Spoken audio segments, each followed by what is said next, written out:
You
are tuned to Observer Retro Streams. Coming up next, we'll continue our time voyage with Buried in Time Part 1, with Part 2 on the way by February 23rd. Mark your calendars for March 9th onward, where we will res into Tron 2.0, a huge first-person shooter long enough for at least 4 parts. Now, back to the program.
Fixed it. I found the problem. Sorry, folks. I reset OBS a while back and forgot to switch it over to the actual device. Let me try that again. Today we'll be playing the Journeyman Project 2, Buried in Time, for Macintosh.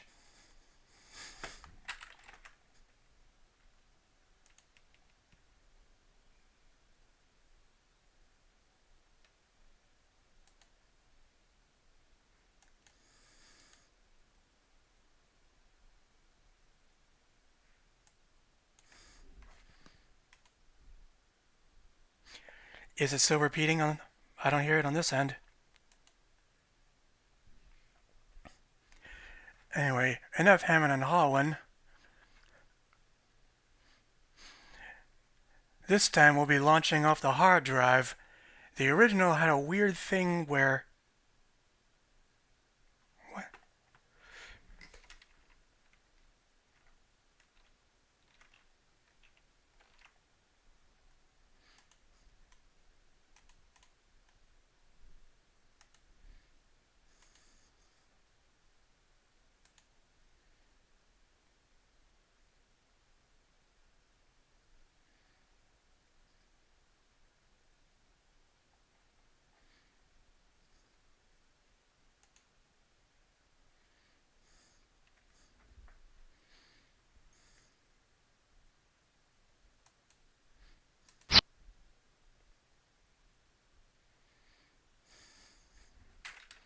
Test, test.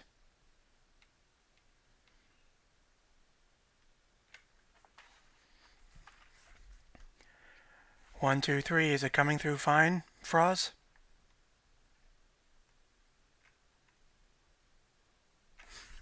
All right.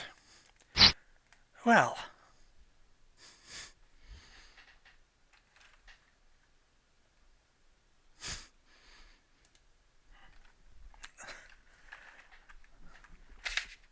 Let's go.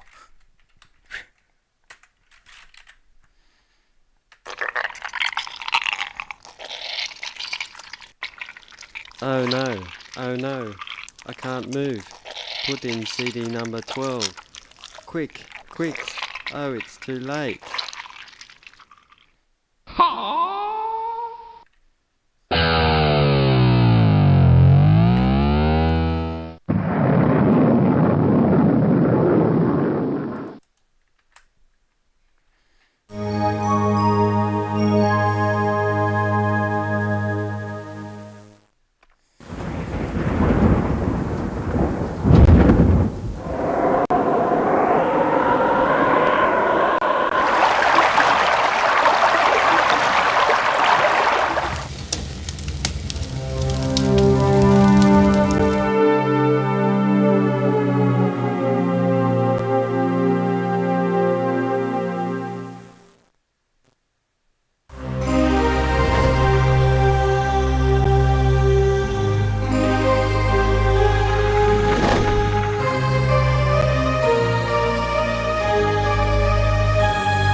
That intro is awesome.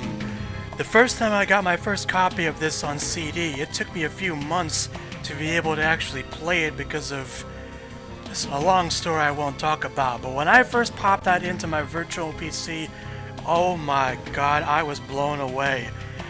YouTube spoiled me rotten with the first game, but I intentionally kept this game hidden until I finally played it myself. And oh man, all that waiting was so worth it. Anyway, enough gushing. Once again, we have our volume control here, which wasn't in the Windows version. The Windows version has worse sound bugs than the first game. I'll explain why later on. And like before, we'll be using a complex HUD because of the low resolution graphics, so we better get acquainted with it. The jumpsuit's navigation buttons allow you to turn left and right, look up and down, and move forward in the direction you're currently facing. A lit navigation button means that you can turn or move in that direction. You'll stop walking forward when you reach the next decision point. You can scroll through the items in your possession by clicking the up and down arrow buttons located next to the item list. Clicking the Inspect button between the arrows brings up an information screen on the selected item. To pick something up, click and drag it from the view window down into your inventory and let go. To use an inventory item, click and drag its picture icon into the main view window and drop it on top of the object you want to use it on. Items used by or on your jumpsuit are activated by simply clicking on their pictures. Biochips are program modules that allow the jumpsuit to perform specific tasks. Biochips may be added to the jumpsuit to give it new functions. To activate a biochip, click on its picture in the inventory item icon window.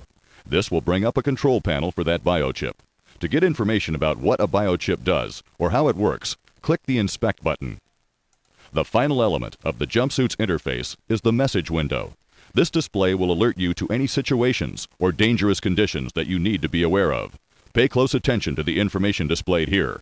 It could save your life. For further information on the jumpsuit and its interface, see the Buried in Time instruction manual or access the file's biochip after starting the game. Alright, enough hammering and hawing. Let's get started. There is an Easter egg I saw in the Windows version if you hold E and click here, but I couldn't get it to trigger for this version, so let's just get on with it.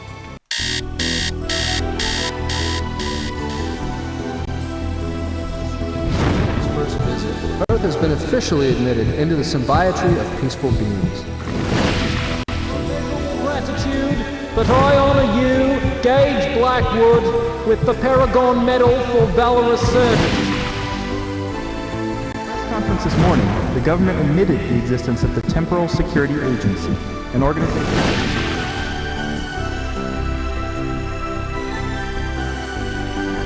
The arrest of Elliot Sinclair can be attributed to Agent 5, Gage Blackwood, who single-handedly defeated Sinclair's name.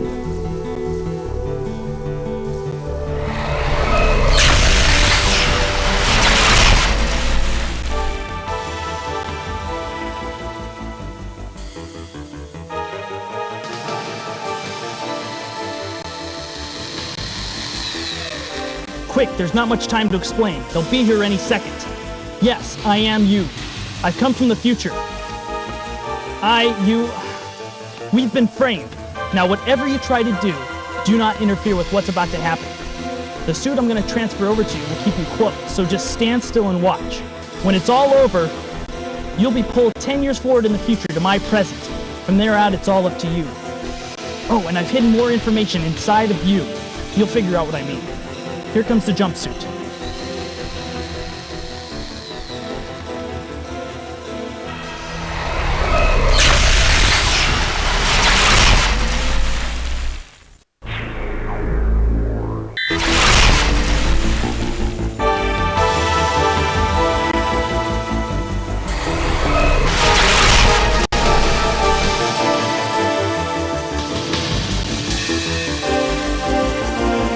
Come on, Gage. Let's go.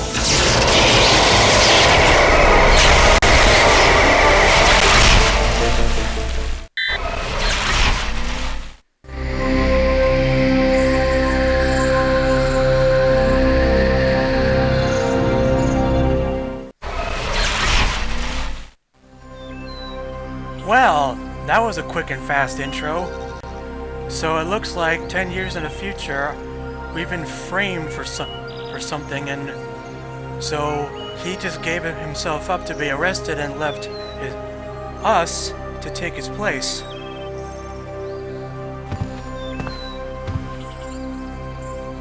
Now I know what you're thinking. When he said inside of you, it's not exactly a euphemism.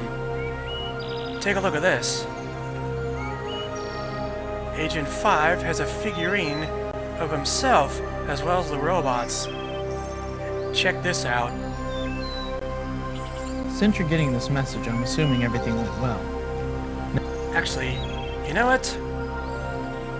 I'm gonna check the audio one more time already because, like, in the Windows version, it was so loud you couldn't hear anything.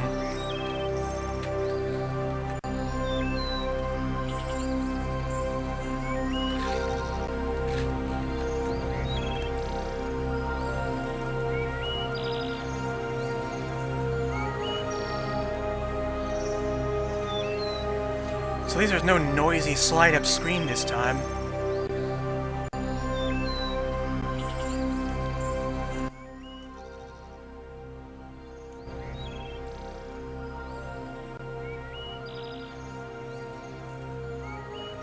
Hold that comment there, Froz. I'll get back to you on that.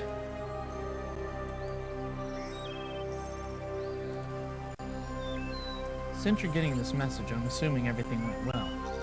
Now, before you do anything, you need to understand that the role of the TSA has changed in recent years.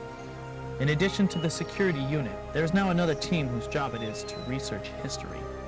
That's the team I was on. That is, until someone altered history at 4 of my research mission locations. They weren't major changes, just enough to create temporal ripples. When another agent discovered the temporal ripples about a week ago, I was suspended and put on house arrest. Then they discovered some evidence, and by the next day I was already on trial. I had just about given up hope last night when it hit me. I'm being watched, but you can still prove that we're innocent. So I've decided to break house arrest and jump back in time to get your help. Right now I'm probably in jail. If they know where I am, they won't be looking for me. You'll be free to jump to any of my research mission locations to see what's going on. Now pay attention. This is important. Go to each of the 4 time zones and gather as many clues as you can find. Try and discover what's been changed and how. I've programmed the jumpsuit to auto-record any evidence you might find. Oh, and one more thing. I don't know if this has anything to do with what's going on, but I was at the TSA a couple weeks ago doing an unscheduled check of the security grid. I noticed something was wrong. It seems a couple of the feedback jumpers had gotten crossed. A good portion of the security grid was compromised for I don't know how long. Anyone with the right information could have gotten into or out of the TSA, the Pegasus warehouse, or any of the restricted areas without even being seen. I'm still not sure why I'm being set up, but I think this might have something to do with it. Be careful. Our life is on the line. So there you have it. Agent 5 left a holographic message of himself just in case he would get arrested like that. The TSA in this universe stands for Temporal Security Agency, which actually predates the real-life group we know because these games were before 9/11. So that's our mission. Somebody tampered with history at the 4 time zones we were researching, and that got us framed for something we didn't do. So it's up to us, our past self, to find evidence of those changes and hopefully clear our name. Easier said than done, I guess. So let's take a look at what we got here. Right now all we got are a bunch of biochips, but at least all at once this time.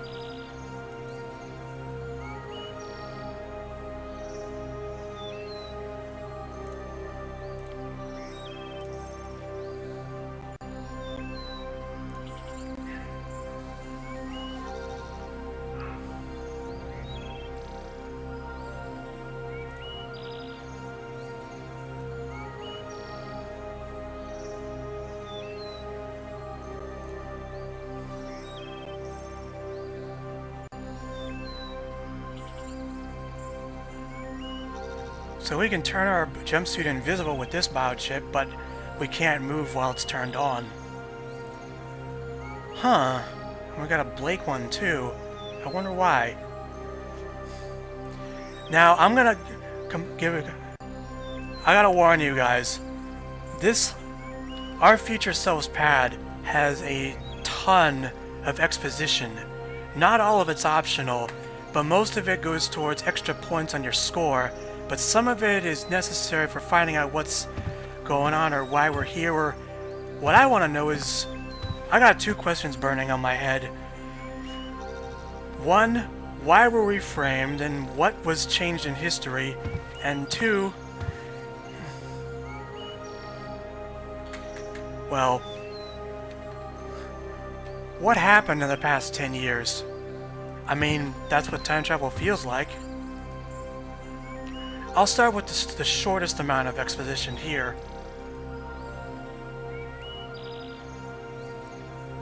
Agent 5, Gage Blackwood, is under house arrest. Access privileges revoked. A holographic computer that we can't use because we got kicked out of the TSA, or suspended anyway.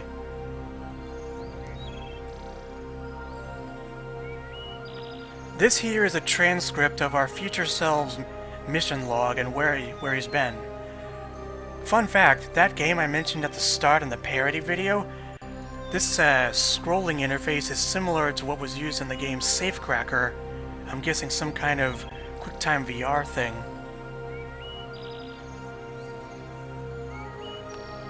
Something hovering beyond the reach of my consciousness, and goes away when I get to where I'm going.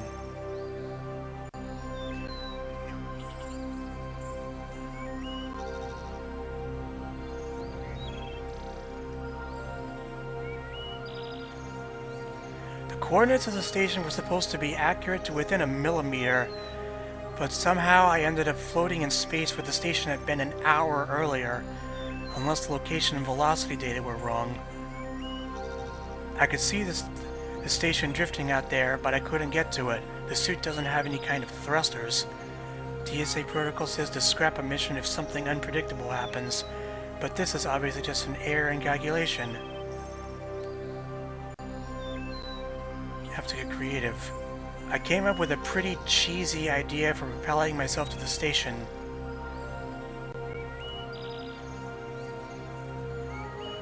No oxygen, no gravity, jammed doors, and I heard a voice.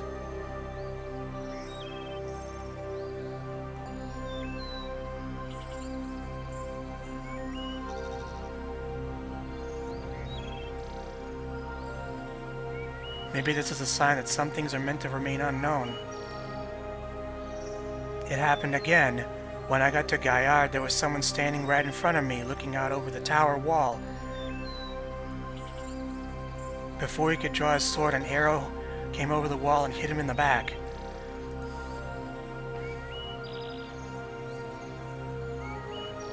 I go to watch Philip Augustus' men climb through the garderobe, and when I get there, all I see is the grappling hook left behind. The whole reason I was sent there was to document how the castle fell, and they got me there too late for it. He might be onto something.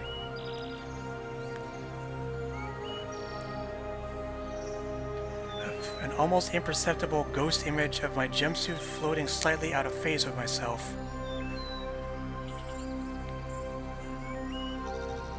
My guess is that whatever computer made this transcript also printed the tone his voice was in, because it also caught the pauses and sighs as well.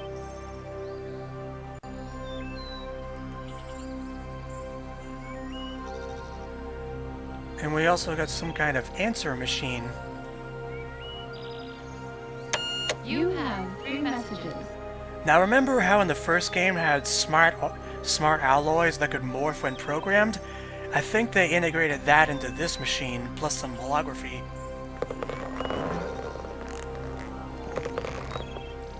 Mr. Blackwood, this is Mark Johnson from Interactive News Network. I'm just calling to see if you'd like a chance to tell your side of the story. Give me a call at Sector 10, 569-82227, and we'll talk about setting up an exclusive interview. I hope to hear from you soon.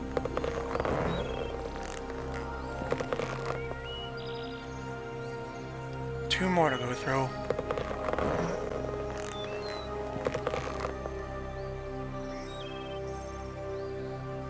Hey Gage, how you doing? Listen, Oh shoot, it's your day off. You're probably in Tahiti, as usual. Well, anyway, I was wondering if I could borrow your Environ system. The record button's busted on mine, and I haven't had a chance to get it fixed. And hey, you do me this one favor. I might be willing to forget our bet. Remember? Grav ball last week? Thought you'd get away with it, huh? Not this time, pal. I beat you fair and square. So call me. I'm at home. Thanks. Bye. Well, isn't that a familiar face? That was Agent 3, the one we saw in Pegasus Prime.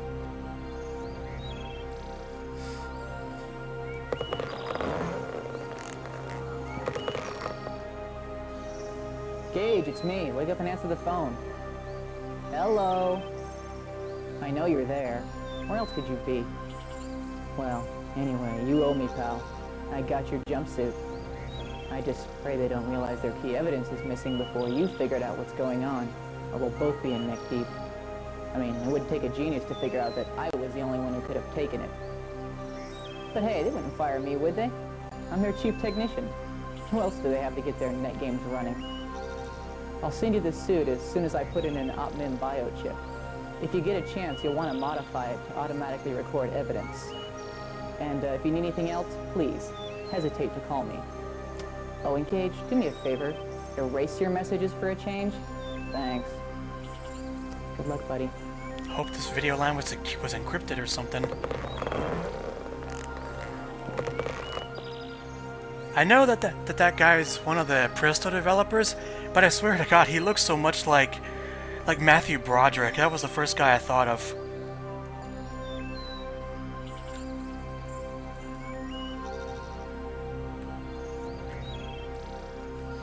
I want to explain the controls. The first game only let us go forward and backward and turn left and right.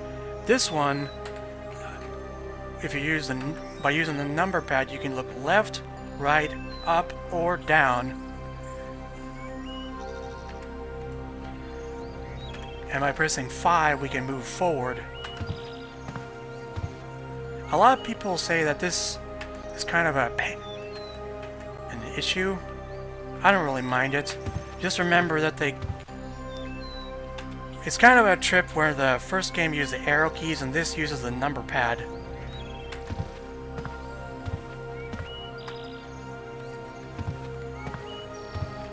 I'm gonna look at all this extra stuff at a later time. There's 2 more elements of exposition. I'm only gonna look at part of this, the files biochip. It's basically like an ebook on a biochip. So we have 3 subsections to look at: background, agent dossiers, and jumpsuit overview. I'll check this first because it's important.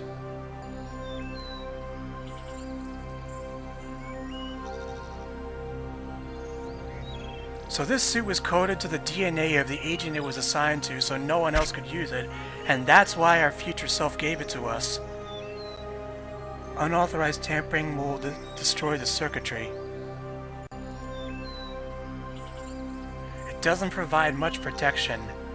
I mean, if we're supposed to be hidden from other people in the past, I guess that makes sense. So when the cloak biochip is on, these buttons are disabled. It also has an oxygen rebreather and air supply. Okay, good. We don't need to find any old oxygen masks this time. The top 2 buttons of this are just a recap of the background section we saw in the first game.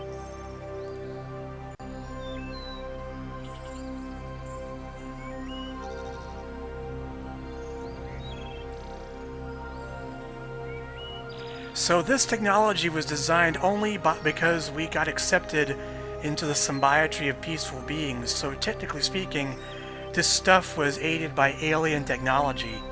I mean, if you saw in the intro, the only way to get out of this suit is to teleport it off you. That's inefficient. Then again, we did make a teleporter that kills flies before doing the teleportation, so The greatest advantage of the jumpsuit is that it can forge its own null time tunnel from one location to another, eliminating the need to return to the present. So this means there's no time limit hanging over our heads when we go into the past. That's really good. It rendered the Pegasus obsolete, and in August of 2325, the time machine was dismantled, its huge generator destroyed, and the smaller core elements put into storage in a location known only to the agents of the Temporal Security Agency.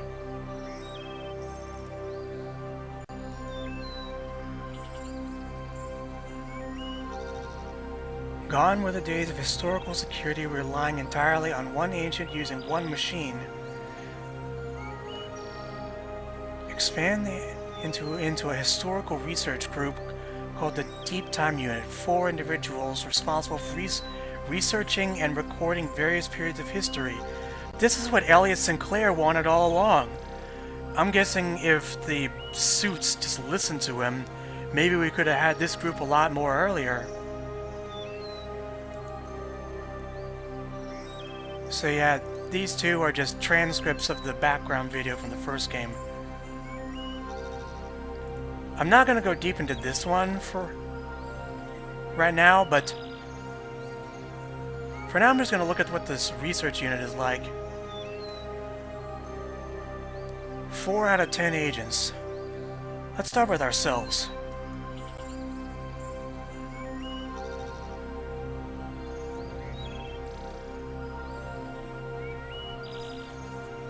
So these are all the time periods we're going to be going to.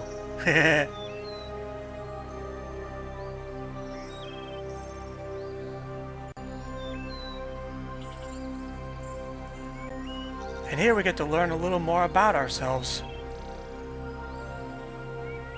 Here are Special Forces, Tactical Teams. We first entered the TSA in 2315. Paragon Medal for taking down Sinclair. Every agent has a interest section, which I think kind of adds a little more flavor. So we like classic science fiction, history, abstract art, and journeyman collectibles.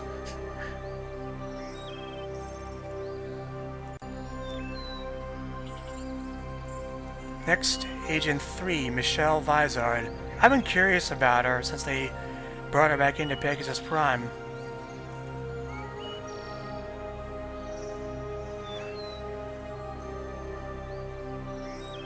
So she's good at martial arts and grab ball and social psychology. Grab ball, symbiotic affairs, and existentialist literature. And her missions... Oh! Auschwitz, Hiroshima, terrorist massacres, March 11, 2019. Huh, we dodged a bullet there. And Appomattox Courthouse, which I guess by this date means part of the Civil War.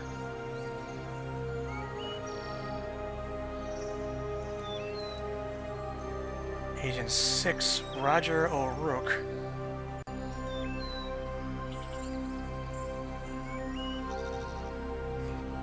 Anthropology and Ancient History. Greek mythology, history, theater, and volleyball.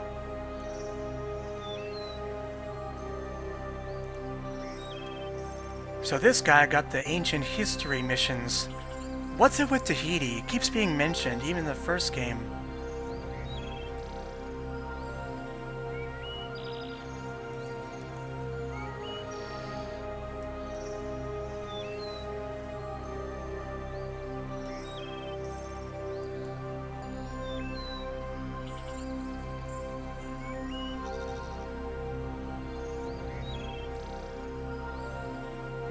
Politics, museums, 19th century literature, and mysteries.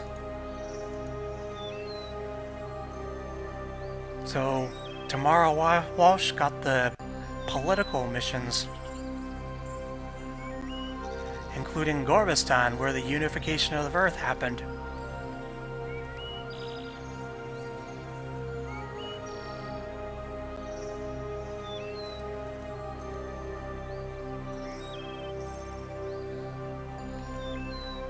This was the guy who apprehended our future self.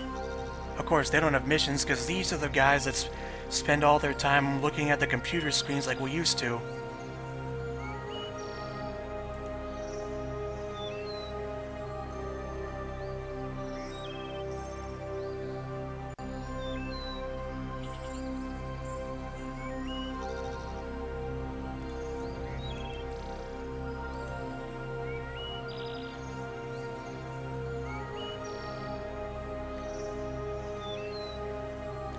Baseball, the Three Stooges, and 20th Century Rock.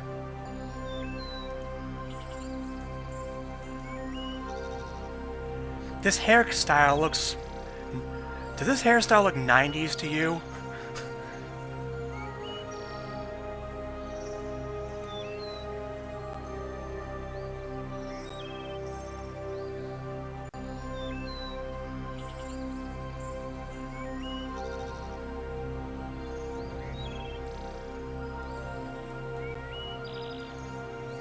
Yeah, I don't like this picture.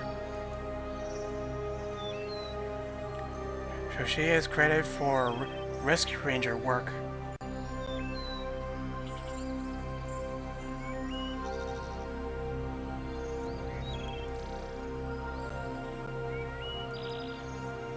And of course, the token Russian member.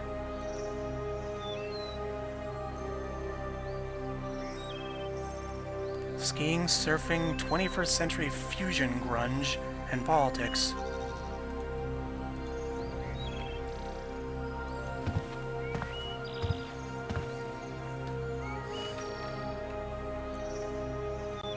Gage must have gotten a lot of money to get a pad like this. Doesn't seem like it could keep out much rain, though.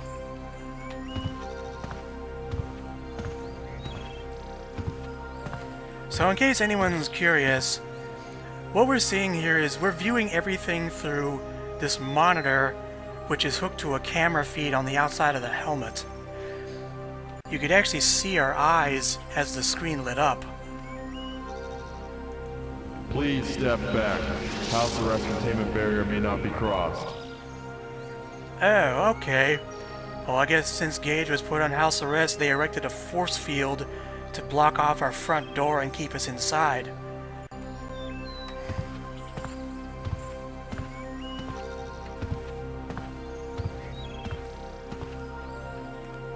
Last thing to look at is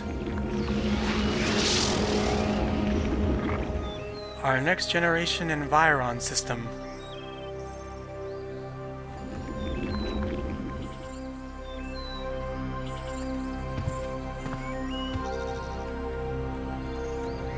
This item is a gag item, but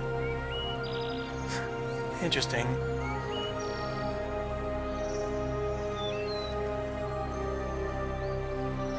It's a remote, but the batteries are dead.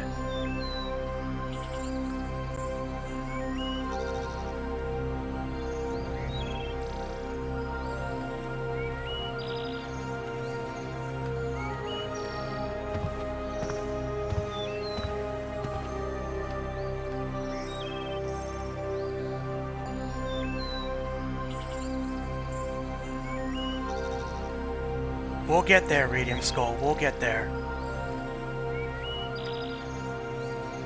So this here is a slot for Environ cartridges, the physical video medium of the 24th century.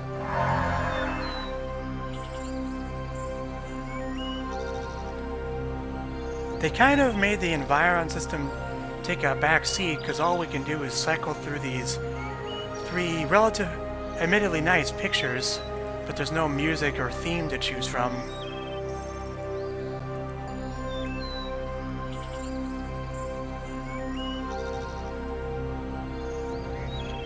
But there is another function that's also shown in Prime for a brief moment.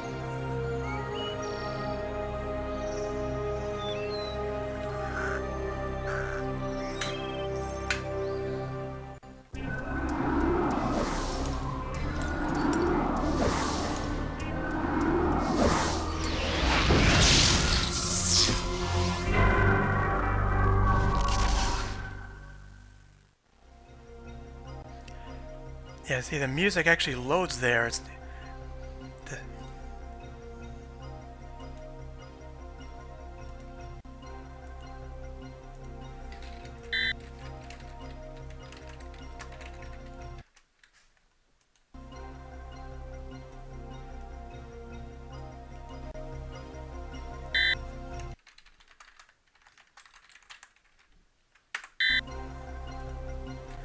So for anyone who didn't catch me at the last stream, let's bring you up to let's get everyone up to speed first. The events surrounding the arrest of Agent 5 bring back, for most, memories of the Elliot Sinclair incident. That historic day 10 years ago could have turned out much differently if it weren't for Agent 5 of the Temporal Protectorate. After building the first ever functional time machine, only to have the government shelve the project because it was considered too dangerous, Sinclair decided to sidestep the politicians and build his own temporal transporter. Years later, when the Sirolans made contact with Earth to offer us a place in the symbiotry of peaceful beings, the xenophobic scientist suddenly found himself with a new purpose. Fearing an alien invasion, he tried to convince the public that the Sirolans were not what they appeared to be. But this endeavor met with little success. Frustrated, exasperated, and on the verge of insanity, Sinclair formulated a plan to make Earth a more difficult target for the Sorolans.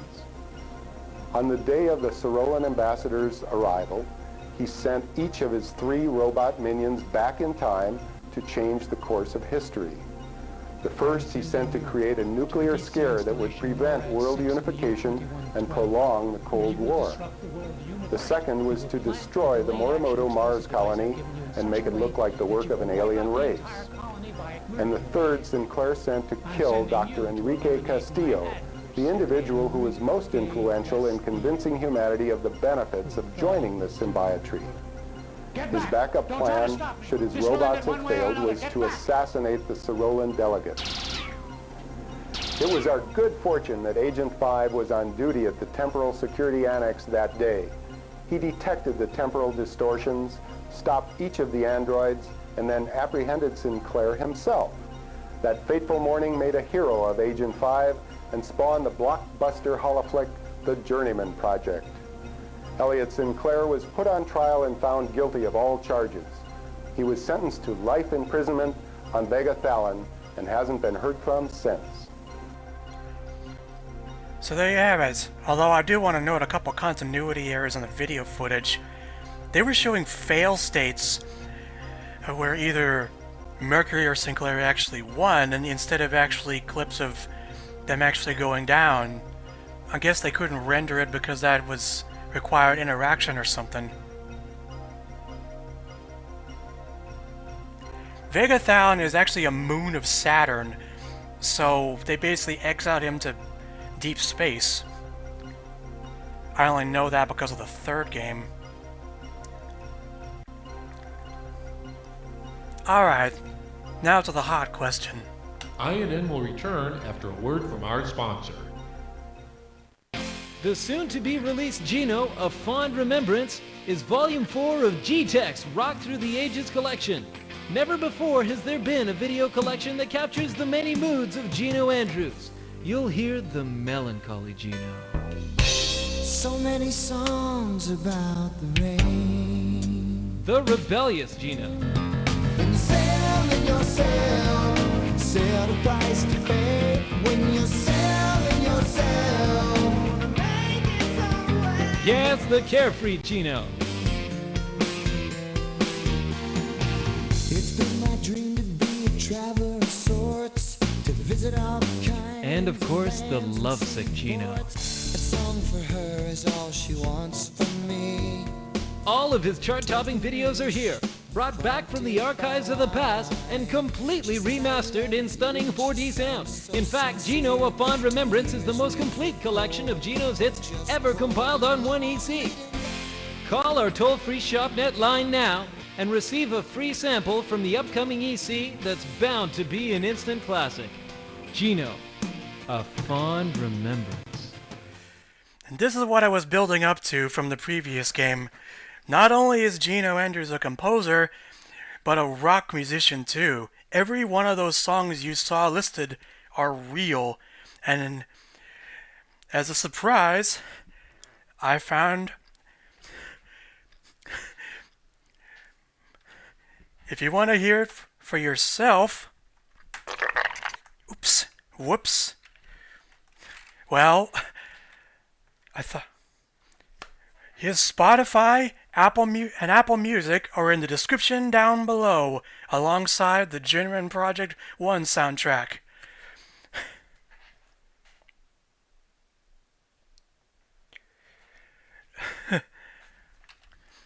And the ShopNet numbers like these are important because we'll have to actually use them later on.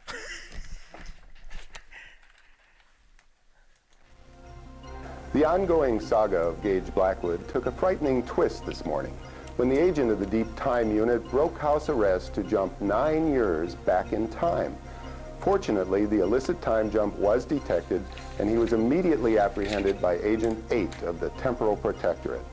Although it's still not clear how and why Blackwood obtained the TSA jumpsuit, Temporal Security Agency officials did say that no distortion ripples have yet been detected, and that there is no reason whatsoever to believe that Blackwood has altered history in any way. Our Lisa Long has a report from TSA Administrative Headquarters. In a strange turn of events that can only be described as unimaginable, the highly decorated Gage Blackwood, better known as Agent 5 of the Deep Time Unit, has been arrested and put on trial for the crime of historical sabotage. We apologize for the lack of trial footage, but because of the sensitive nature of the material being presented, no recording equipment has been allowed into the tribunal wing of the United Ministry Complex where the trial is being held. The drama unfolded 3 weeks ago when Agent 2 of the Temporal Protectorate discovered 4 distortion ripples while conducting an unscheduled historical scan. As it turned out, the dates of the ripples exactly coincided with times to which Agent 5 had been sent for research purposes. The agent immediately contacted his supervisors, and on their orders, 3 agents were sent to apprehend Agent 5, who offered no resistance. Later that day, more evidence was found in Blackwood's locker, suggesting that he had disobeyed Temporal Security Agency directives for personal gain.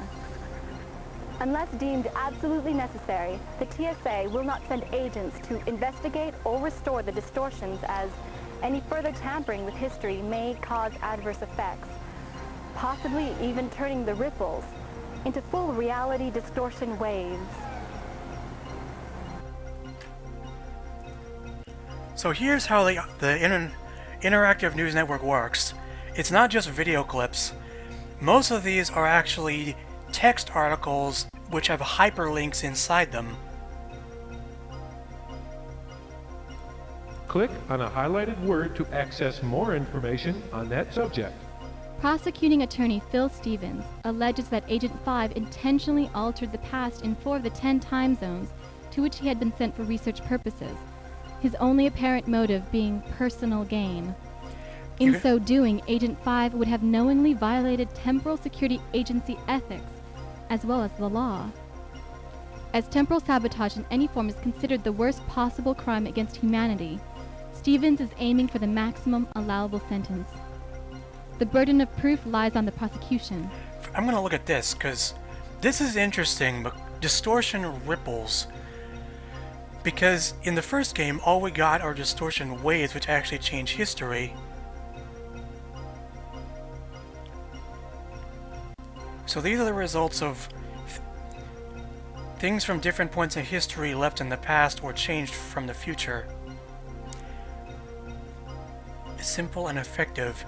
So this means that if you knock over a cup or touch a cobweb, it's not going to change the past right there. So it's kind of an aversion of the butterfly of doom trope.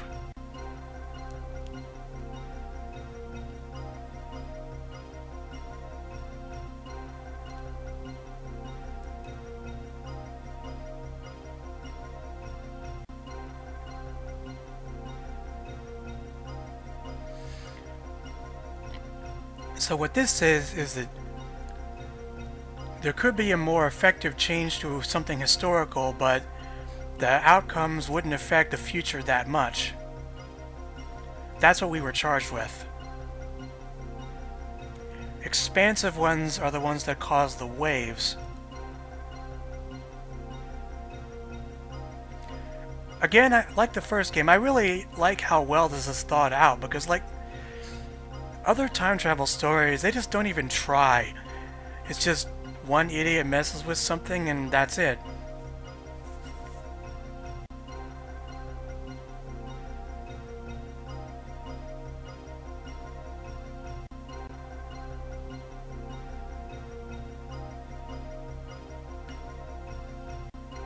The burden of proof lies. Witnesses for the prosecution have included Agent 2 of the Temporal Protectorate, the TSA's chief technician, and the designer of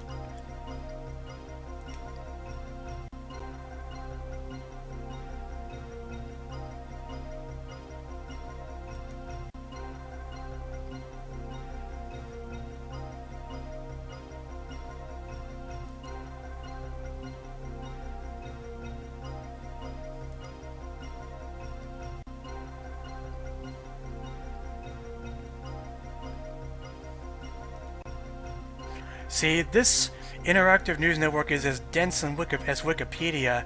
It's like a precursor to what a wiki walk would be.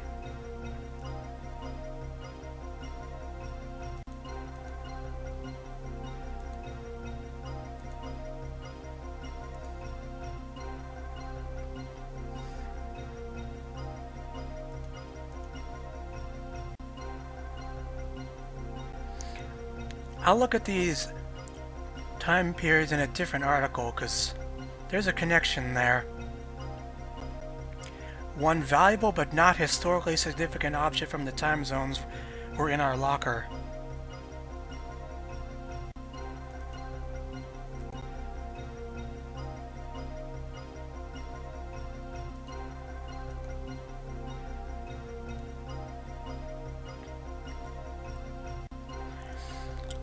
So they repurposed the scanner in the TSA to scan history, and we don't need to have a optical disc in the past anymore.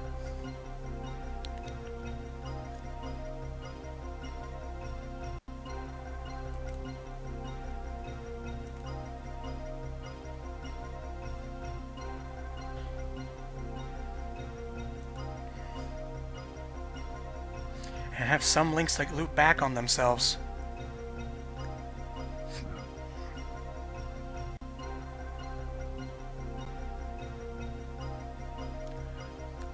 The single agency responsible for controlling crime worldwide. And the TSA is one of those branches.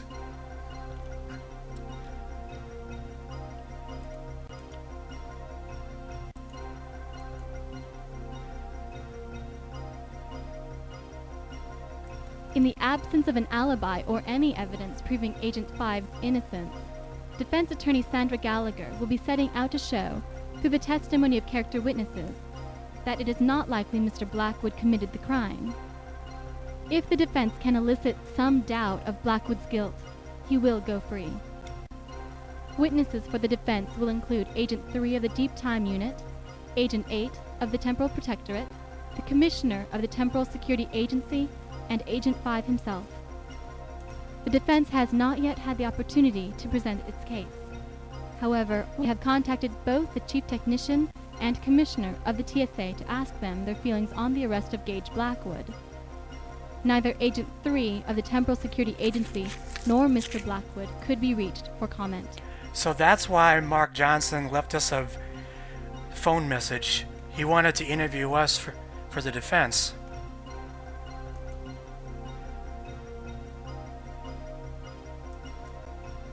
I have with me now Commissioner Jack Baldwin of the Temporal Security Agency, who's coming to us live from TSA Administrative Headquarters.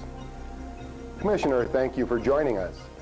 Now, the first and most obvious question is, are you confident in your arrest of Gage Blackwood as the perpetrator of this crime?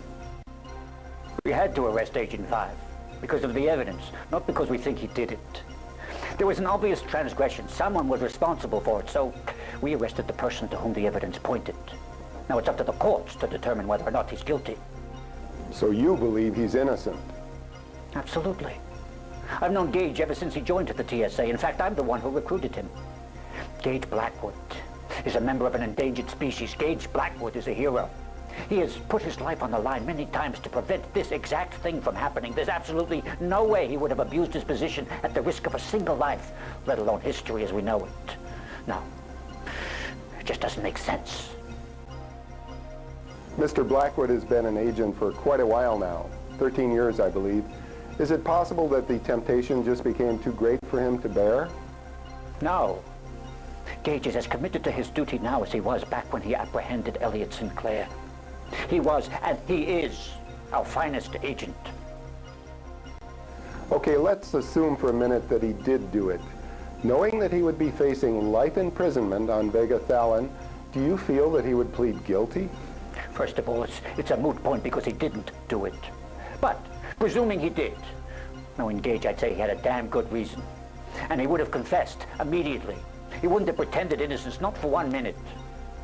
Bottom line, Gage Blackwood is no criminal. Gage Blackwood is a hero. Okay, Commissioner, it looks like we're out of time. Thank you. I think it's funny because, like, in Pegasus Prime, initially, on one hand, I kind of get Jack's point of view now because we were the first person ever to ever stop someone from changing history, period. But on the other,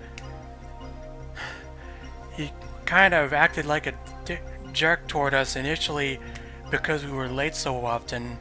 I mean, I don't know, kind of a gray mixed bag of a... I mean, who knows? It's been 10 years. With us now is William Doughton, the TSA Chief Technician. He joins us live from the Temporal Security Agency Administrative Headquarters. Thank you for joining us, Mr. Doughton. Thank you, Mark. You've known Gage Blackwood for many years, and I understand that the two of you are good friends. Do you think he's guilty? Absolutely not. The thought that he could be guilty never even crossed my mind. I mean, friend or no, here you've got someone who's dedicated his whole life to protecting history and now stands accused of violating it. That's ridiculous. And if you don't believe me, look at his record. The man's a decorated hero. You can't overlook that fact just because it doesn't fit neatly into the story the prosecution's trying to sell. Isn't it true you testified that no one else made a time jump to any of the altered historical locations? No, actually I testified the scanners didn't register anyone making a time jump to those locations. But computers are only as intelligent as their human programmers. Now, I believe it's possible that someone could have shadowed Agent 5's jumps. If a second time traveler were to make a jump within a few seconds of the first into the same location, the chronolog scanners probably wouldn't recognize it as a second jump. Have you been able to test this theory? No, not yet. It's too dangerous. If two people were to travel through the same null time tunnel and land in the exact same place, well, their matter would mix and that would kill them. And you believe that someone found a way around this? It's possible, yes. Okay, well, thank you for your insights, Mr. Doughton.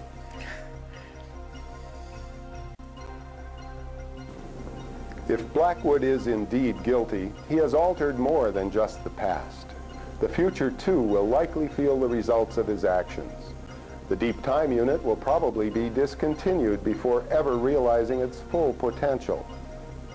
But there is an even greater issue at stake. That is whether the Temporal Security Agency itself is more of a risk than a safety measure. Many feel that it should be shut down and everything related to time travel destroyed. Others argue that the technology has already been invented, so there's nothing stopping it from being reinvented for the wrong reasons. So in their opinion, the Temporal Security Agency must remain operational to safeguard against future acts of historical sabotage. That's a great point. I mean, if we already figured out time travel, then somebody could come up with the same formula and duplicate it in one form or another. It's a pretty scary thought. Like, say, imagine someone made a copy of Doc Brown's DeLorean.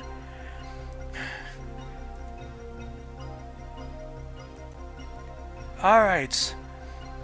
2 out of 4 done. I'm only going to touch lightly on this one because it has a lot of elements that are only really important towards the end of the game. But there's a couple things in it. INN will return after a word from our sponsor. La peinture fraîche. Jote Latzande. Sasta Gorscht.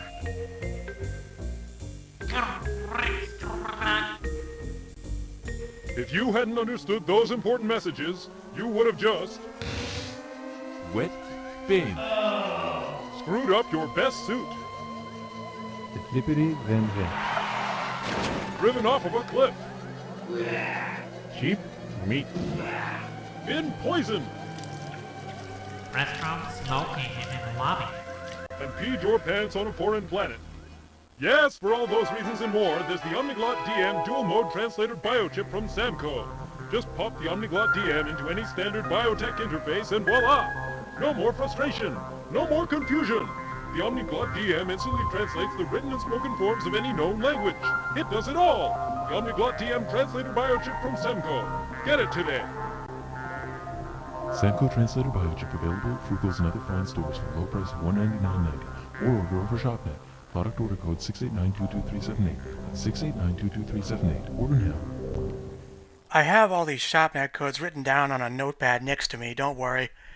It's just crazy. It's like 300 years in the future and people are still using home shopping services. I guess Amazon never died. The thought. The heads of ministry will continue to meet with Symbiotry representatives today in the Assembly Hall of the United Ministry Complex. These talks were requested by several member races as a forum in which to discuss the place of time travel technology in the symbiotry of peaceful beings. Today marks the beginning of the third week of negotiations, yet there is still no end in sight. Sarah Michaels is standing by at the United Ministry Complex with a report. Thank you, Mark. The main factor protracting the discussions is the inability of the symbiotry to decide what should be done with the technology. The representatives have formed three distinct factions whose strongly opposing views have caused them to remain tenaciously entrenched in a deadlock. While one group believes we are committing the unforgivable act of hoarding a vital technology, a second supports the symbiotry tenet that each race has sovereignty over its own technologies. The third contingent, which has grown in strength since the arrest of Agent 5, contends that time travel represents a threat to every race of the symbiotry and should be destroyed altogether. Even though most attending races strongly disagree with humanity's sole ownership of the technology, our heads of ministry refuse to acknowledge their arguments, citing its inevitable misuse as their foremost concern. Therefore, barring symbiotry action, it is unlikely that the status of time travel as a proprietary technology of Earth will change.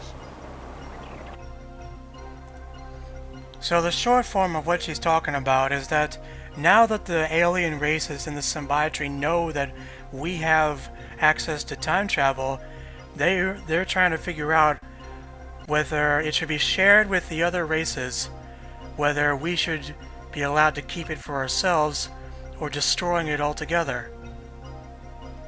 The opinion originally held by the majority of races represented at the talks is that time travel technology is an invaluable tool for self-discovery and, as such, should not be denied to any race.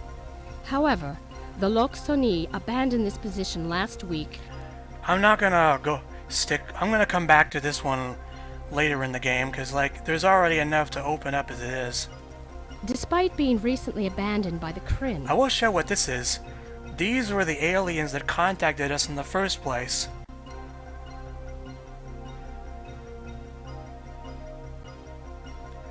The ones that had that high-pitched voice in the original and that deep one in the remake.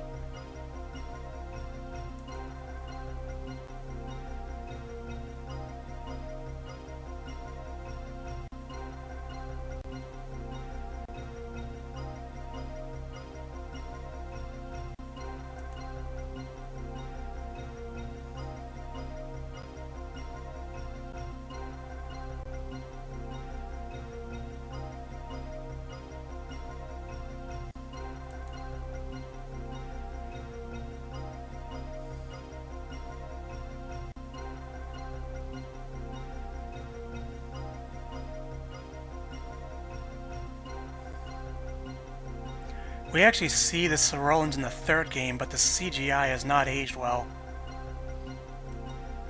And at the end of every alien article, we get a breakdown of where they live, what they eat, and what you need to enter if you want to teleport to their planet.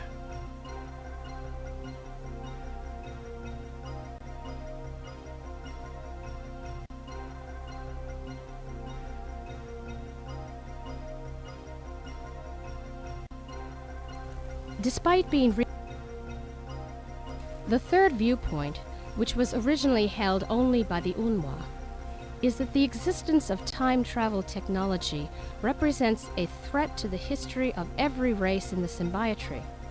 For this reason, these races feel that all existing time machines should be completely dismantled. Following the arrest of Agent 5, the Loxoni changed their allegiance from petitioning for the release. When I get back to this, I'll look through every other alien name. Despite the arguments made by the Symbiotry envoys, the general opinion of the heads of ministry so far appears unswayed. Michael Rozhenko of the Northwest Asia Collective rebutted that the danger of time travel falling into the wrong hands and being used to change history, however slight, is still too great to even consider releasing the technology. It must be realized that time travel has not only the power to unlock the secrets of history, but also unparalleled potential for destruction. Few could argue that it would be foolish to give such a tool to anyone, regardless of its intended use. On the other hand, it's also too late for it to be destroyed, as was pointed out by Chancellor of Law Rick Allen, when he stated that the technology has already been created and can therefore be recreated. Chancellor Allen emphasized his point by attesting that if all known time travel technology were destroyed and a new time machine built without government knowledge or approval, there would be no way to intervene in the actions of the illicit time traveler. He would have free rein to rewrite history to his liking. Unfortunately, such scenarios are all too likely, as was proven by the Elliot Sinclair incident and the current trial of Gage Blackwood. Last article, and this commercial has to be possibly the biggest meme in all of Journeyman Presto history. INN will return after a word from our sponsor.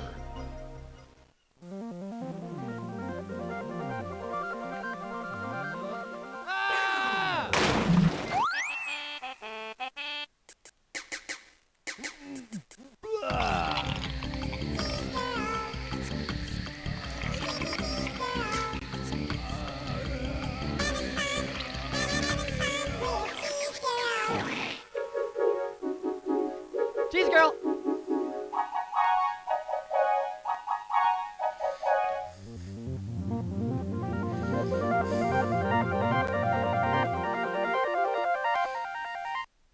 I don't think commercials of today are any weirder than that one.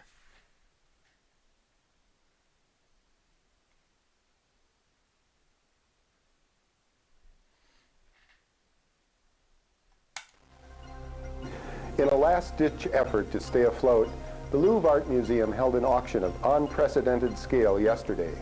The museum was forced to sell off many of its older collections to pay off creditors and to raise funds desperately needed for renovations to the facility. In a fervent display of support, the art community rallied around the historic landmark, showing that the museum itself is every bit as valuable an artifact as any of the works of art it contains.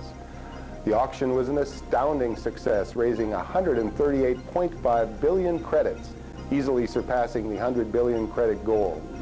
This windfall was due in large part to one generous bidder who preferred to remain unidentified. Martin Walker is standing by with a live report from the Louvre. Thanks, Mark. I'm standing inside the historic Louvre Museum in Paris. Behind me sits one of the few pieces to survive yesterday's extensive art auction. Items up for auction included artifacts and works of art from many of the Louvre's oldest collections, including the Da Vinci exhibit, the ancient Egyptian, and Toltec Mayan exhibits. 4 particular items were snapped up by a generous bidder who paid much more than the asking price. The bidder's identity is unknown, but it is assumed to be an art enthusiast who didn't want to see the Louvre shut down. There are rumors, however, that the buyer may actually have been acting on behalf of another race in the Symbiotry, which, according to the Earth History Preservation Act of 2322, would be illegal. We're told an investigation may follow. Museum sources that I spoke to speculated that the revenue from the auction will be enough to keep the Louvre in operation for at least the next 5 years. However, they warned me that the price of admission may go up in order to help cover operating costs, a small price to pay for such a wealth of human history and culture. The Louvre's financial difficulties arose from a combination of rising maintenance costs, overspending, and lower than normal attendance. Several costly acquisitions in recent years sunk the museum into spiraling debt. When repairs to the facilities became unavoidable and visitor attendance fell, it became clear that a major influx of cash was needed to cure the museum's ills. In June, the decision was made to auction off several of its older exhibits. That decision paid off well yesterday. So in this article, we can actually look at historical pieces, really like Wikipedia.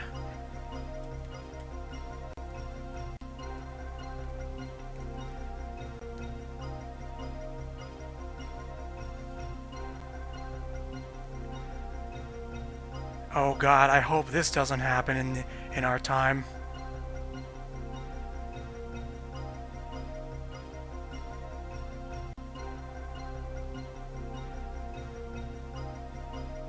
The Louvre's financial...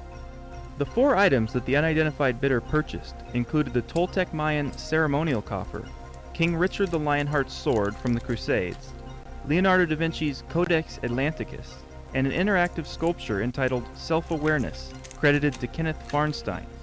Attendees of the auction said the buyer did not try to purchase any other items, but immediately made an excessive bid on these 4 artifacts as soon as the bidding opened. Experts estimated that the unidentified man paid at least 7 billion credits more than the true value of the pieces, but none could say why he was so interested in 4 such disparate artifacts. They eventually conceded that it may have simply been their rich histories that intrigued him. So these are the items that were purchased. And wait a second. I'm sensing a pattern here.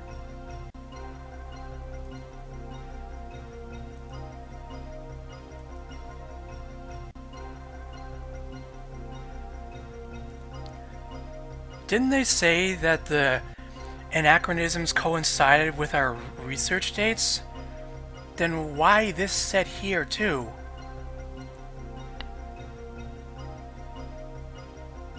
Discovered in 2027. I wonder how well this will age.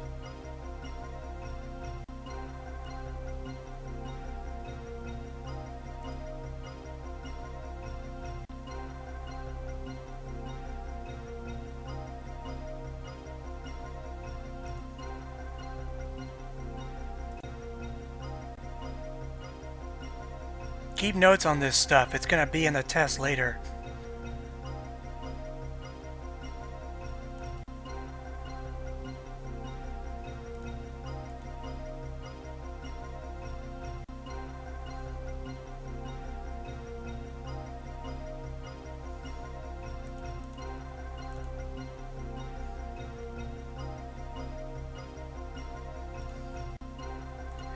Wait, I missed one.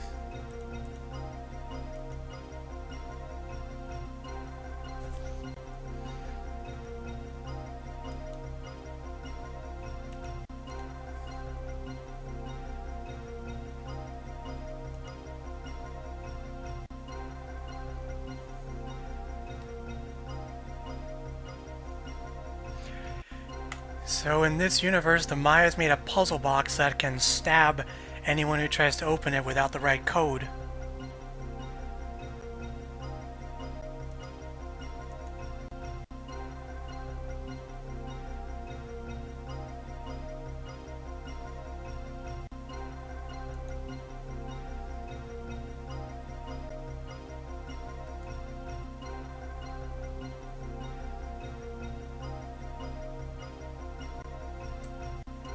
So this castle was built by a king during the Crusades.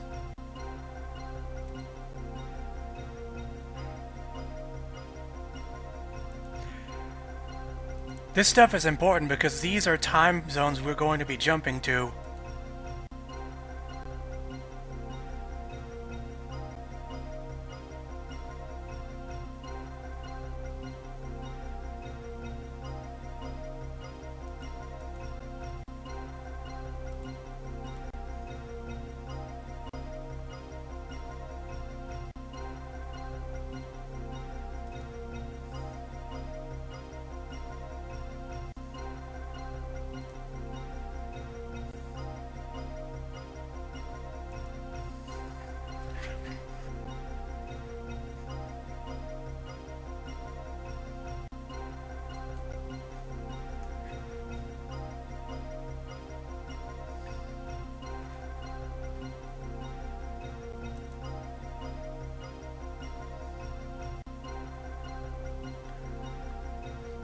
any cities of gold fans write down this date.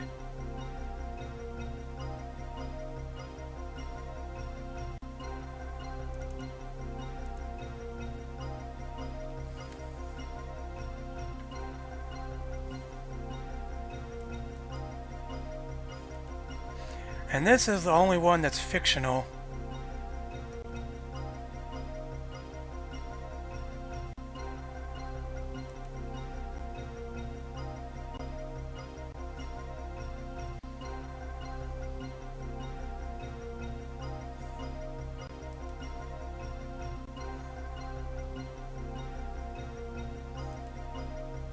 Man, this one goes on for a while.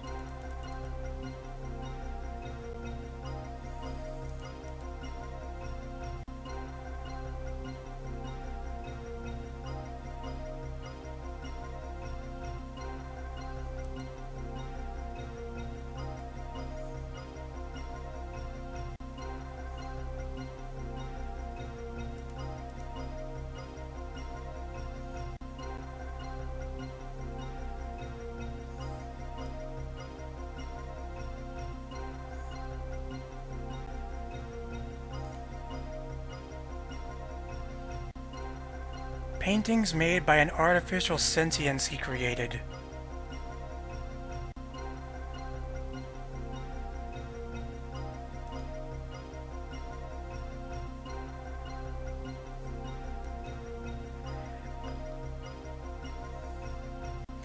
This will actually be the first time period we're gonna go to.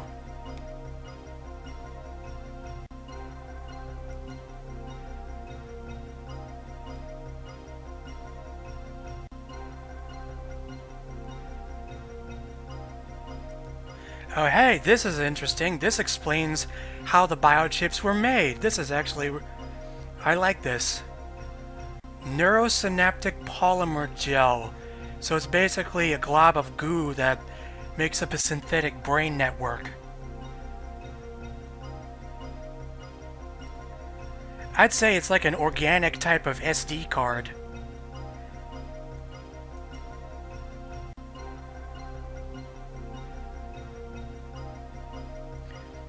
So basically, these morphing sculptures are prototypes of biochips.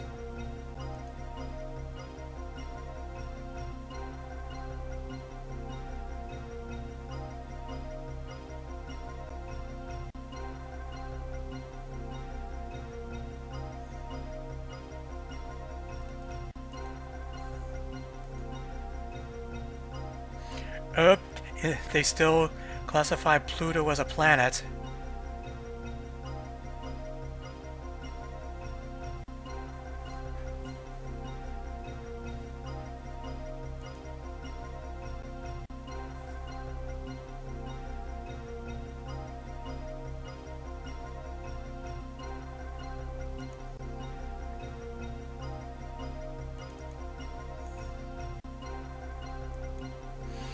And that's it.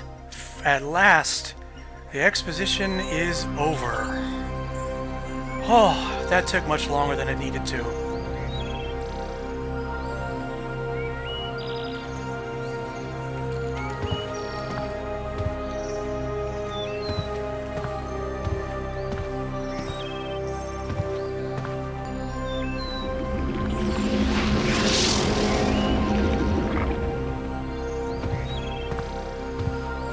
When O'Reilly did his LP of the Windows version, he cut the exposition into separate videos. Now before we take off, we need to use those ShopNet codes.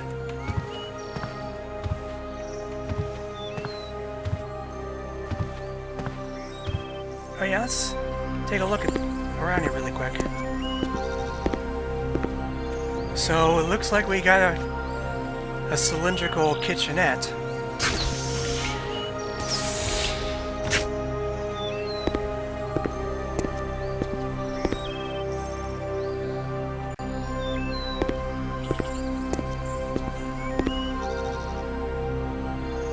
The flyby text said that we're somewhere in the Pacific Northwest, so we might be close to the mountains or something.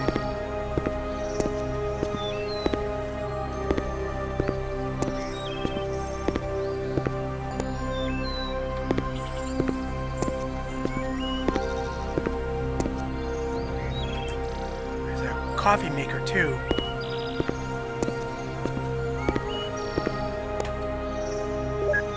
The VAL 9000 Universal Domestic Replicator.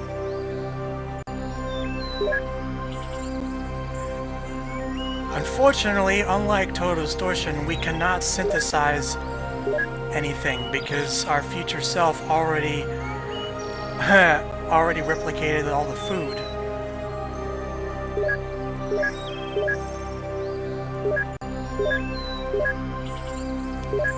No pizza bagel for us. Okay, ShopNet.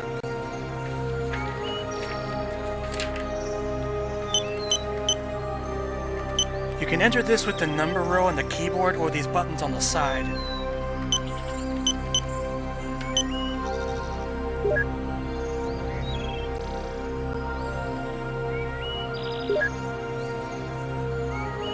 That one was free.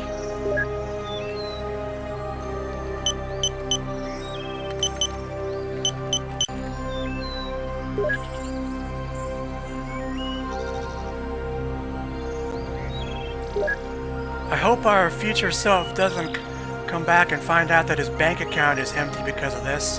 I guess that's why they don't give us a fixed number amount here.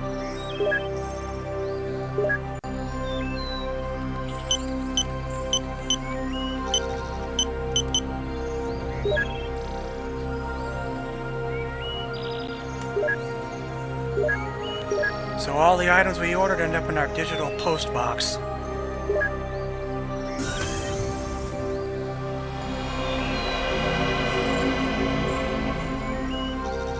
We'll look at this one when we come back.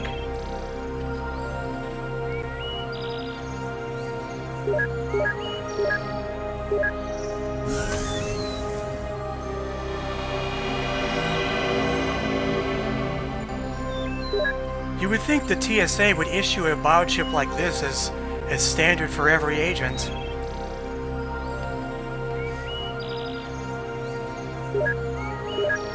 And finally...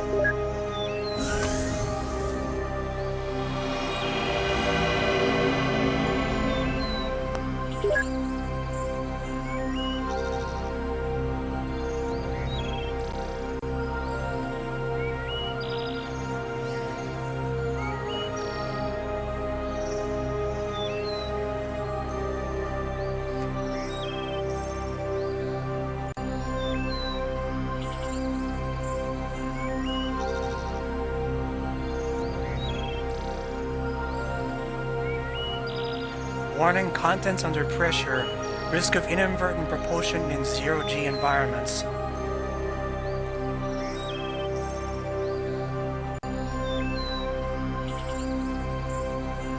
Alright, let's start here.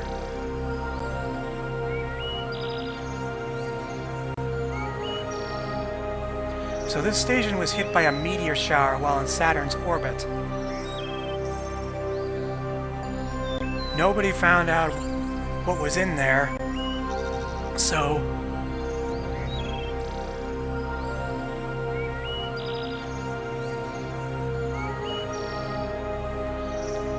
we're going to be visiting the station while it still has power and find whatever was left behind.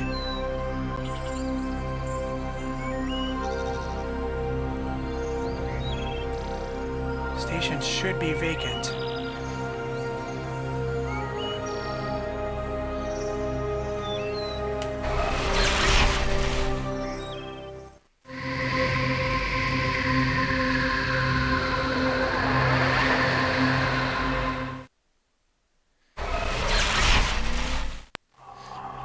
Here we are in deep space. And as the log said, I have a theory that somebody tampered with our jump coordinates, so they changed the coordinates on our chip so we would end up different so they could get there first.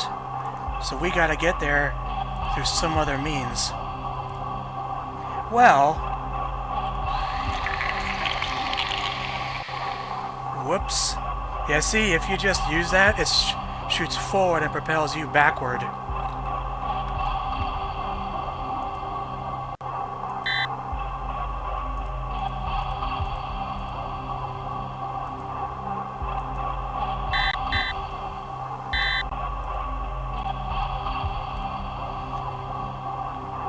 I actually watched the movie Gravity before playing this game, so I know exactly what to do.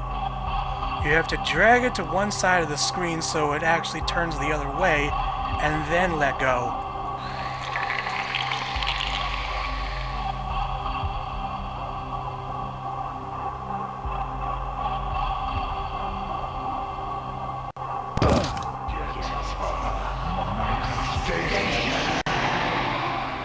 That's creepy.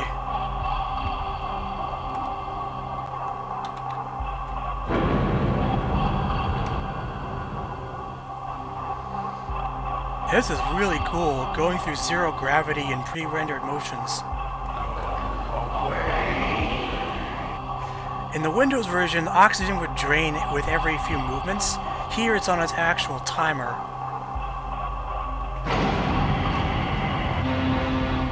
Pressure variance too great. Door may not be opened until pressure is equalized. So a lot of the modules on the station are just gone from the detached from the accident, so there's going to be a lot of locked doors.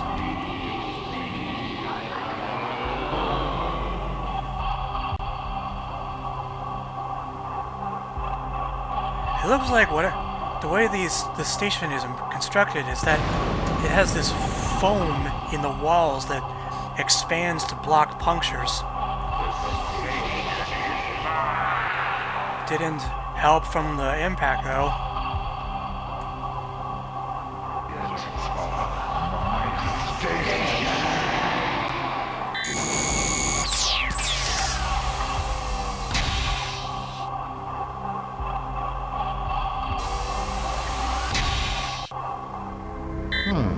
That always seemed to work in Scooby-Doo. Huh? What? So, I guess I haven't gotten rid of you after all. You just pop up in different spots like whatever pops up in different spots. So was corrupting my work not enough? Back to finish the job? What? Is there another angry robot here? And I thought I was being rescued. I'm breathing my last breaths here, and I get visited by Guido, the space vandal. Come all this way to tamper with my sculptures. What are you, an art critic?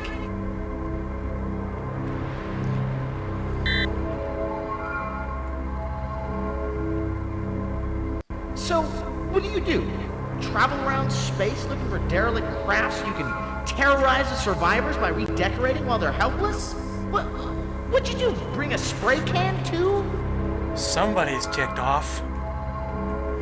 So we need to get oxygen back, and to do that we have to use this atmosphere control. Look, if you're here to rescue me, fine. Just get on with it. If you're gonna add insult to injury by messing with my work, I can do without it, okay? Just leave me here to die in peace with my own. Yeah. The tumors are the remnants of the foam from the station walls.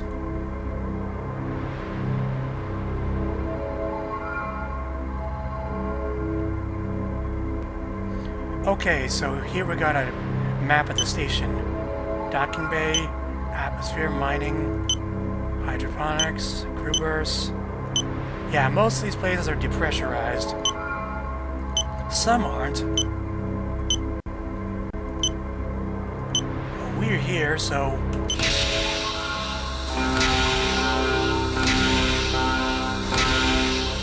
Cannot pressurize. Foreign object obstructing habitat wing door seal.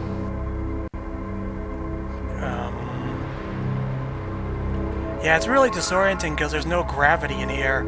What do you want? What do you want?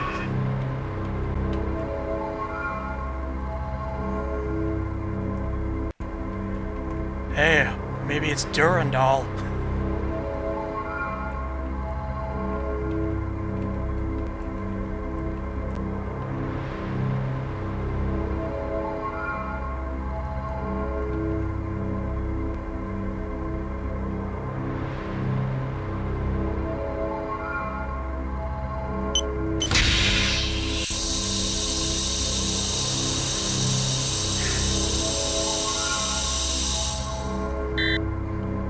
There we go.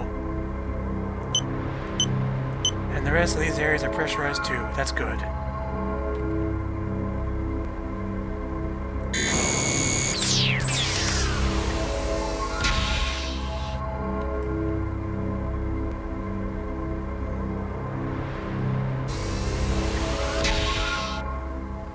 Warning, localized gravitation manipulator pads malfunctioning. All personnel advised to clear docking bay. So what that announcement said is that these pads create artificial gravity, but they're on the fritz, so it's kind of a basically like a maze in here.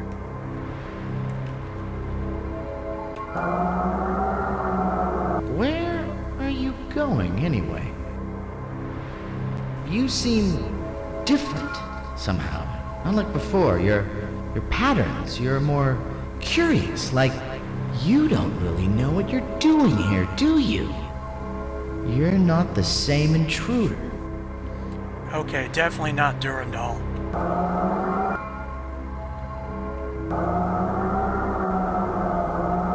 So, why are you here? Are you looking for something? Me? Maybe.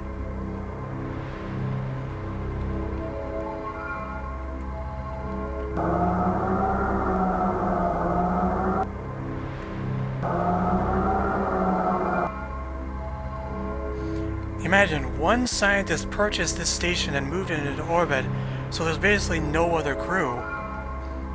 It said that he died in the accident, so what does this voice belong to then? I don't know why I feel this, but I guess I have an instinct about you.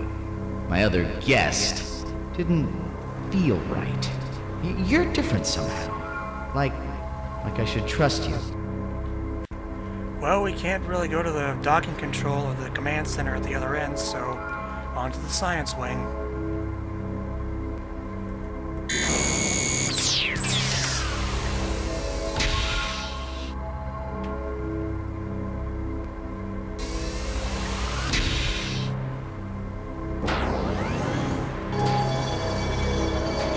Sorry, you'll have to excuse the scanner. My eyes and ears for the moment. Most of the station monitors are dead. Here. Well, here you are. You found me. Well, part of me, anyway. Not much to look at, I know, but it's what's inside that counts. Well, I guess I've decided to trust you. It's not like I have many options. I don't know, maybe we can help each other out. Why don't you move into the room so we can talk better? Okay. I'm afraid this conversation is going to be a little one-sided. My command-level voice recognition module got a little jumbled in the accident. Well, I'm Arthur. You've probably figured out by now that I'm not real. But I'm learning to accept it, really. I split off a few copies of myself, and together we're sharing our feelings about it in group. Anyway, this is what I am. An non-organic sentient being, if you want to be politically correct, trapped in this wreck with the power dying out a little quickly, I'm afraid. I've yet to figure out who you are, though. Well, I think I can safely rule out the fire department. I thought I was pretty advanced, but the technology I'm reading in your suit is astounding. And this is crazy, but it almost seems like an evolution of mine. Look, if you'll let me, I should be able to interface with your logic system and maybe get a clue as to who you are and how we can help each other. It means an intrusive scan, but we're both lost here, and I need you to trust me. What do you say? Yes, say hello to Arthur, everyone, played by Masters stand-up comedian Matt Weinhold. That's W-E-I-N Hold. Now, in the Windows version, if you say no, you can go straight back to this. But when I tested this Mac version, it starts the entire conversation over if you say no, so... Alright, let's see what we've got. Temporal security? You're from the future. Wow, I'm pleased to meet you, Gage. Wow, you're quite the hero. I guess this is my lucky day. But that's you. I don't get it. Whoa. I'm starting to get a headache here. This plot's getting a little hard to follow. I'm starting to get the picture here. Hey, this is about me. This is better than palm reading. Perished? Then you can't help me or you'll change history. I'm sorry. I've probably seen more than I should. I should have never scanned your biochips. Wait a second. Your biochips. Gage, I'm gonna make you an offer you can't refuse. Take me with you. Your biochips are derived from the same wetware as my brain, only 1,000 times more advanced. If you take me with you, it'll cause a time distortion or whatever, but if I download a copy of myself onto a blank chip, nothing will have changed. And you need me. I know who framed you, the same person who messed with my sculpture. I can show you what they changed. What do you think? Is it a deal? Well, let's think about this. Arthur just found out that he dies in the future when the power in the station goes out. And naturally, he doesn't want to die, so... But he just said he can copy himself onto a blank chip so that his original self still dies and history won't change. Huh. That kind of sounds like something that happens in Marathon Infinity. Well, if it worked there, why not? Great! Oh, you're not gonna regret this, Gage. Now let's see. I should be able to transfer the data across optically from my core. This is gonna work.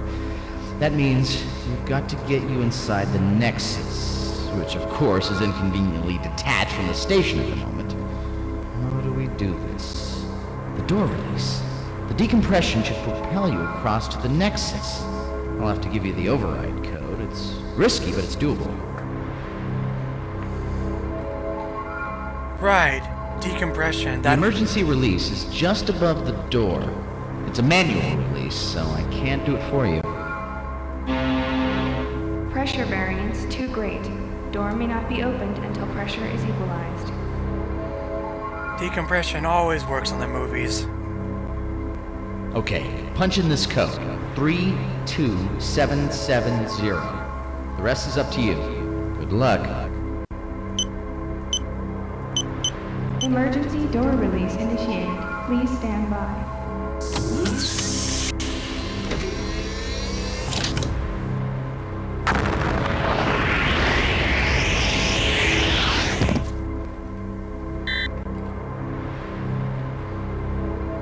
So the ceiling foam plugged up the airlock as soon as we blew the door. So there's the giant water asteroid this station is attached to, and I guess that's how it gets its air.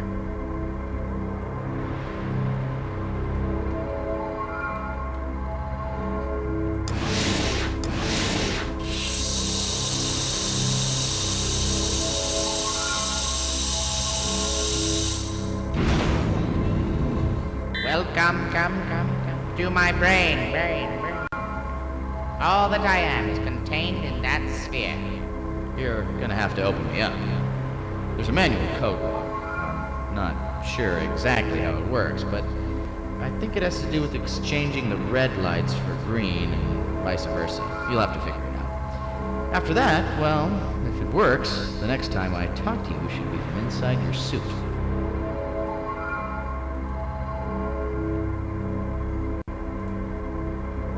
This puzzle is pretty simple. We just have to do what Arthur said and switch these red lights for green. The first time I saw this puzzle was like in the game Machinarium.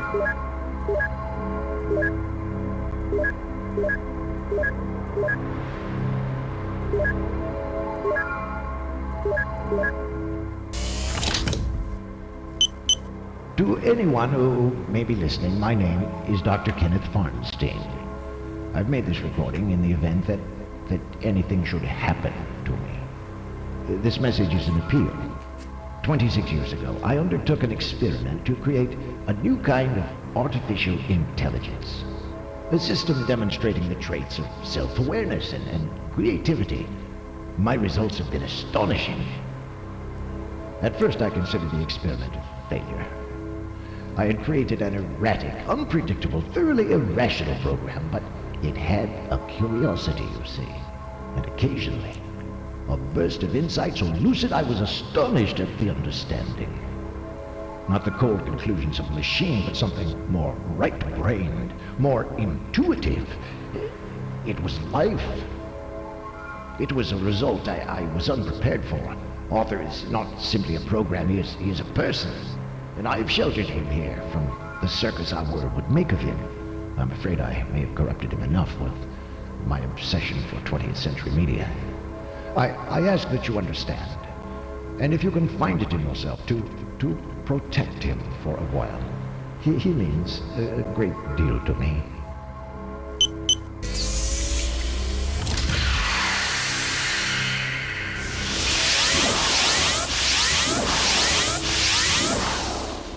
Not exactly flattering. In less than 100 years of progress, you can fit me on a chip. So, how do you like my new home? Comfy little interface, eh? So, this is how I think I can help you out. I couldn't figure out a way for you to ask me questions directly, but I've created a comment button that'll light up if I have something to offer. I've actually become pretty fascinated with art history and stuff, and by the looks of what your future self was researching, what I've studied could come in handy. I've also created a help button in case you get stuck on a problem. You know what they always say, 2 minds are better than 1. But hey, you're the detective. I'm sure you'll want to figure it out on your own before resorting to my help. There's more info in the chip's inventory description. You might want to check that out. As to our mutual friend, he was reprogramming one of my sculptures in the biomass processing module. I think he set up some sort of harmonics response, but the only way to find out for sure is to visit the scene of the crime. And that means getting to that part of the station. I gather you don't have control over where you jump to in a time zone, so it may be a trek. The accident really trashed that part of the station. In fact, we may want to come back to it later. Alright, so maybe it won't make much difference when we get to it, but to be totally honest, I'd much rather go somewhere other than back to the station my first trip out of here, if you know what I mean. I could use a little adventure. Alright, Gage and Arthur's Big Adventure. I like the sound of that.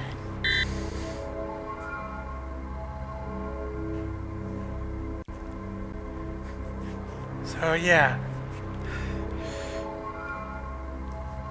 Now that we have Arthur, a lot of stuff has opened up. This guy has comments for almost every single thing in the game. Some of it's pop culture from the 90s, or earlier, but others is legitimate historical advice, and we'll see that as we see the other time zones. And he's right, I'm saving the second trip to this station for part 2. For now, I think it's time we stop fooling around with fiction future history and go see some real history. I love this game out of all 3 for that reason.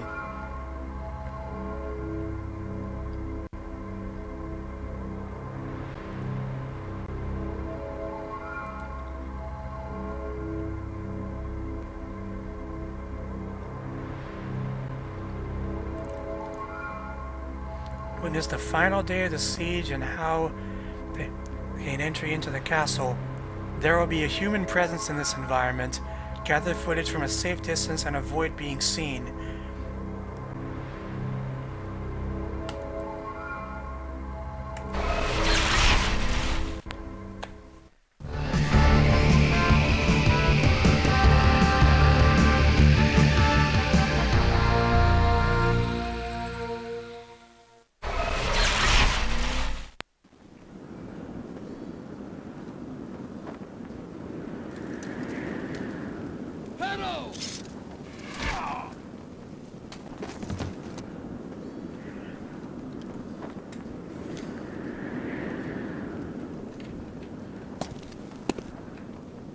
Wow, this happened exactly as the log said it did. But no one's gonna miss this arrow.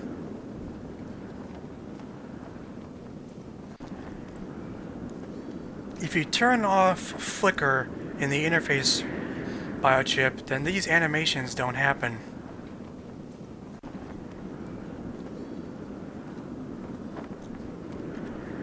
The wooden roofs were covered with tin, I think to prevent being set ablaze by flaming arrows.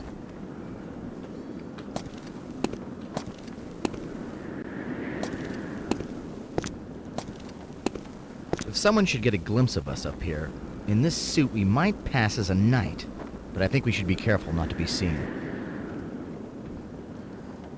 Those boulders were dropped on any Nimrod trying to climb the walls.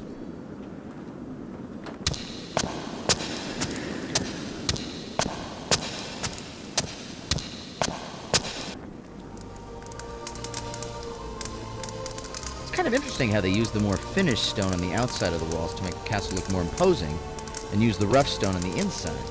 The space in between was generally filled with rubble and, oh, I don't know, annoying singing frogs and metal boxes. Our first death is at the bottom of this tower, so I'm gonna save here.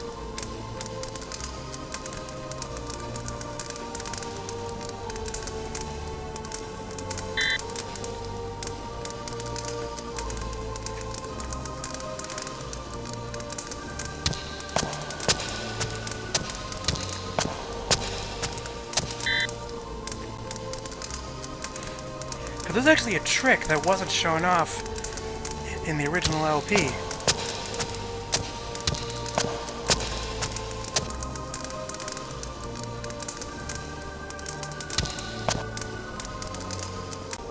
See, there's a knight here, but there's two scenes that happen whether I have the translate biochip on or not.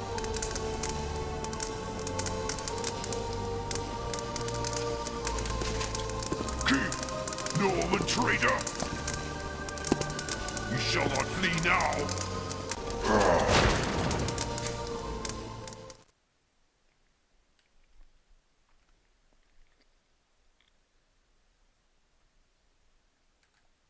Mistook Agent 5 for a French knight, pummeled him until death.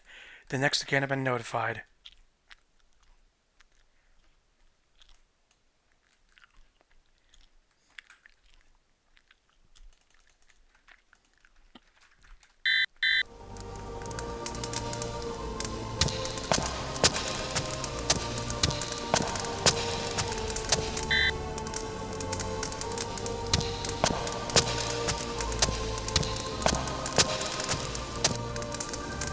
So this is what it sounds like when I have the chip turned on.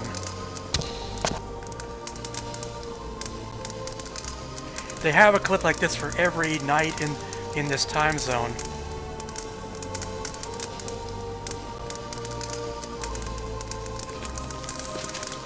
Halt, Norman traitor! You won't get away now.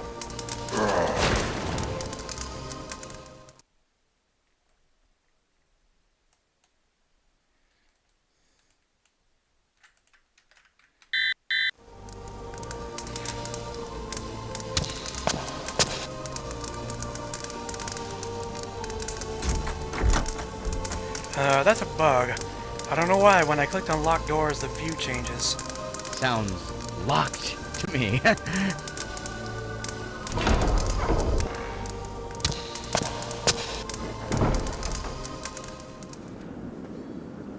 These wooden hoardings here, they were put up for defense before a siege to protect archers, and get this, allow the soldiers to drop big, heavy, painful things on the attackers below.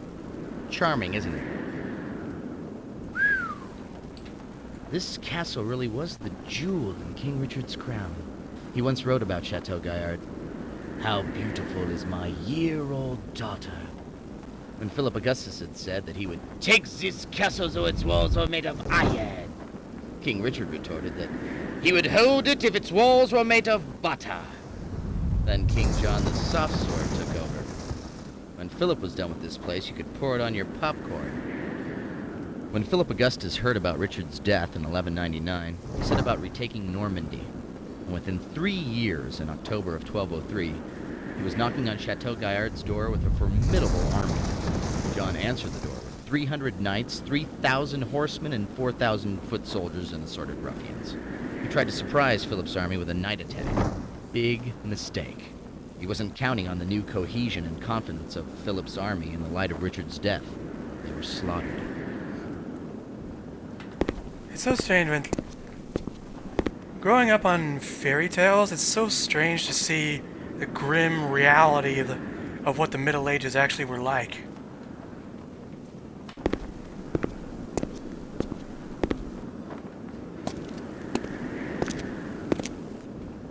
There's the grappling hook! So the Normans really did get in through the loop. They must have just missed them. Yeah, again, I think somebody tampered with our coordinates so we would miss the whole siege, so somebody else could get in before us. So a clever French knight figures out that he and a few men can get into the castle by climbing up through a toilet. So right now they must be fighting it out at the main gate. By now there will only be about 60 English soldiers remaining anyway. No wonder this place seems deserted. The comments here are listed in the wrong order. They play correctly in the Windows version. When an attacker would sap a wall of a castle, they would dig a tunnel underneath the foundation supported by a wooden framework. They would then set fire to the wooden beams and the tunnel would collapse under the wall, bringing it down. Ah, see that bridge to the inner bailey? This was the castle's one weakness. Under cover of the bridge, Philip Augustus's men managed to dig under the wall and collapse a section of it in what they called let me look it up, a sapping operation.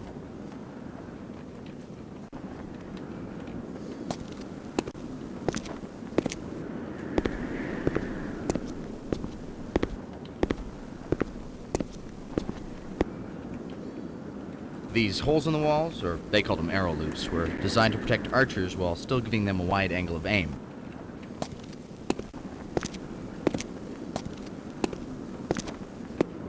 I hope the serfs have umbrellas. Ah, the classic garderobe. Simplicity at its finest. Of all the icons a sentient AI could make, why did he go with a brain in a jar? The third game, he actually uses a different one.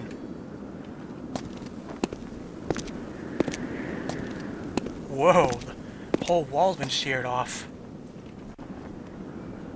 You want to know what made this castle such a unique piece of military architecture?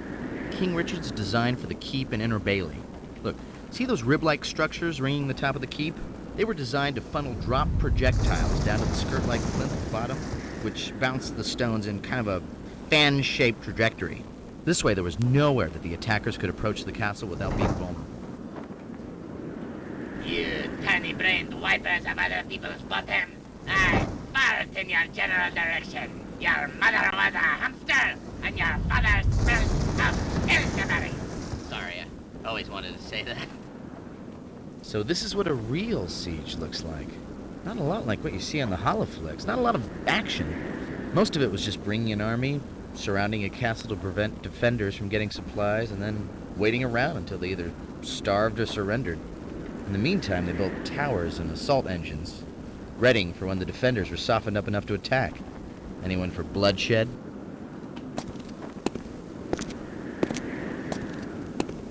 We seem to be getting closer to where that catapult is hitting, and I'd be willing to bet their aim isn't getting worse. Yeah, that's what that noise has been that's almost drowning out the dialogue. And this is a randomly timed scenario where if you go around this corner too early, you get knocked off by the catapult, so we have to wait for it to strike at a point where we're out of the way.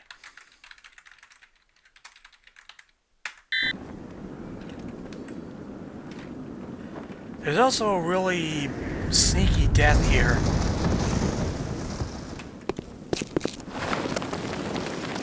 Whoa! Ouch.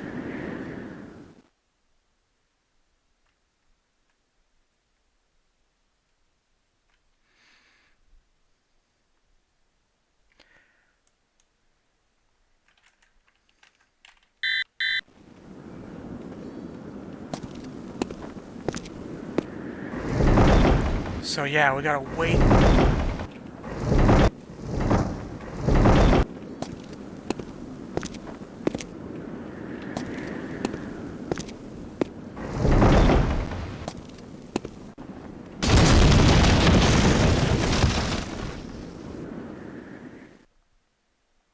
Oh, crap.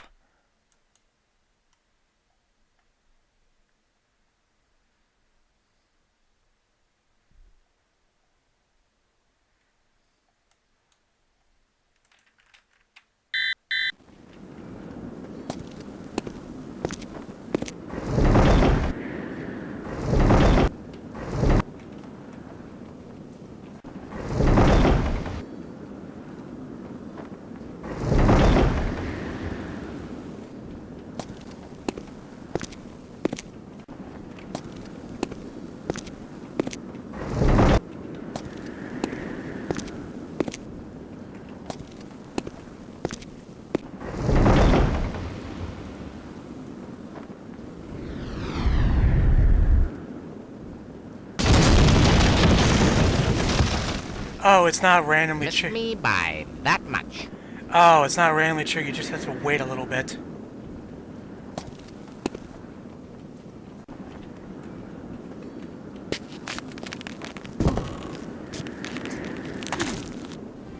So now we're in the actual Middle Bailey. Buildings in this time were built of a half-timber framework with gaps filled with wattle and daub. God, I hate English food. Anyway, basically a mat of woven reeds covered with mud and clay.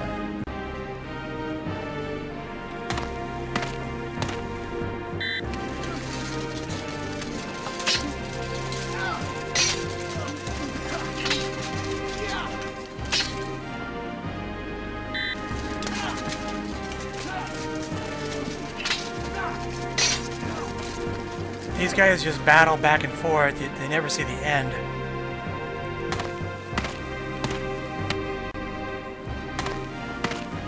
So in here is a blacksmith shop, kind of like the one in Lighthouse.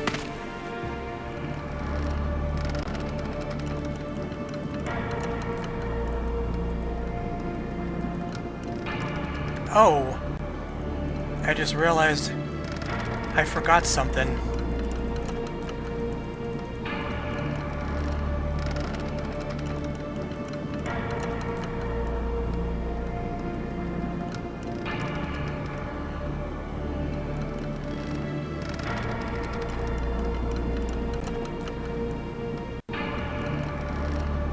So I guess we're going to Chichen Itza first.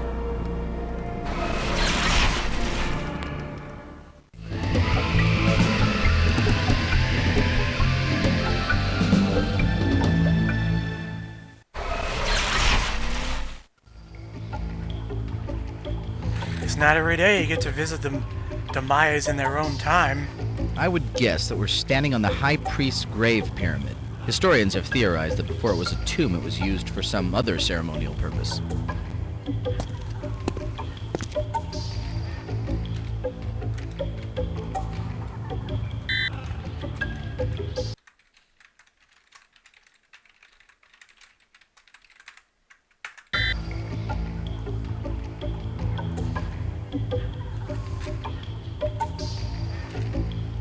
The pelota field. The Maya played a game which was kind of a cross between basketball and soccer. Without using their hands or feet, they'd have to knock a hard rubber ball through a slightly larger stone hoop as high as 30 feet off the ground. No such thing as sore losers, mainly because the losers were decapitated. And Froz, I realized I missed a key item, so I had to jump over to the land of the Mayas. Overlooking the ball court is the Temple of the Jaguars, which also function as box seats for the royalty. Now here is a really well-known death.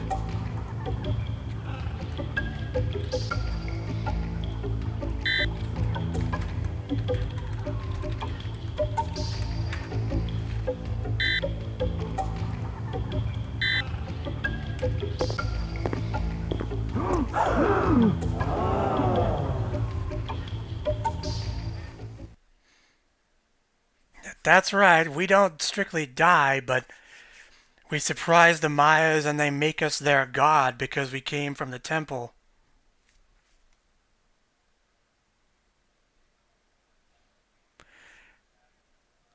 Agent 5 decided to stay a while, except, of course, it set off a reality distortion wave, so my guess is the TSA would notice this and pick us up, and then we really wouldn't be able to clear our name.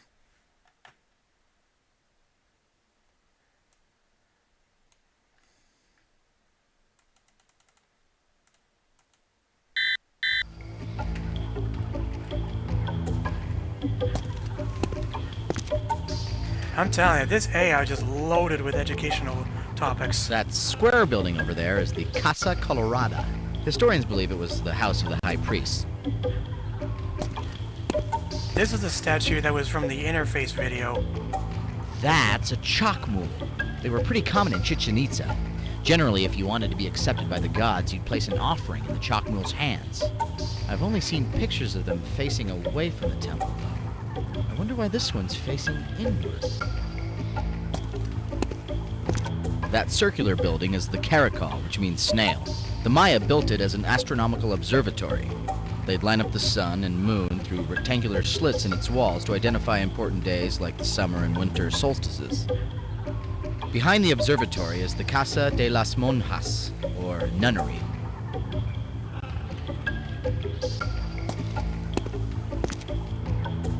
This is a little hard to see, but I think it's a depiction of a ceremony.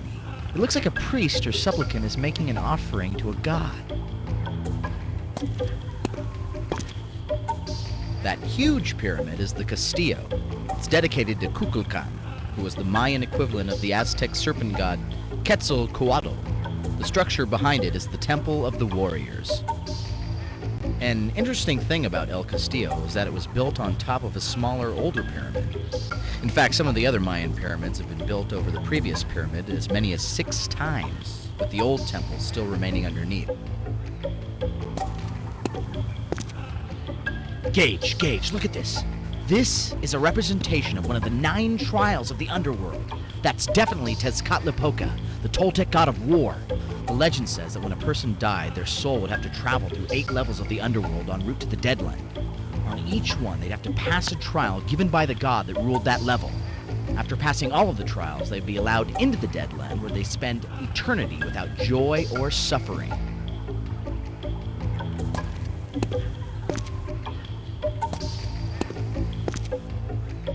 I think this relief is depicting a lower priest or supplicant to the priesthood making an offering to the water god. Now, if I'm not mistaken, that symbol represents a cave inside a mountain. The Toltecs believed that the underworld was entered through a cave.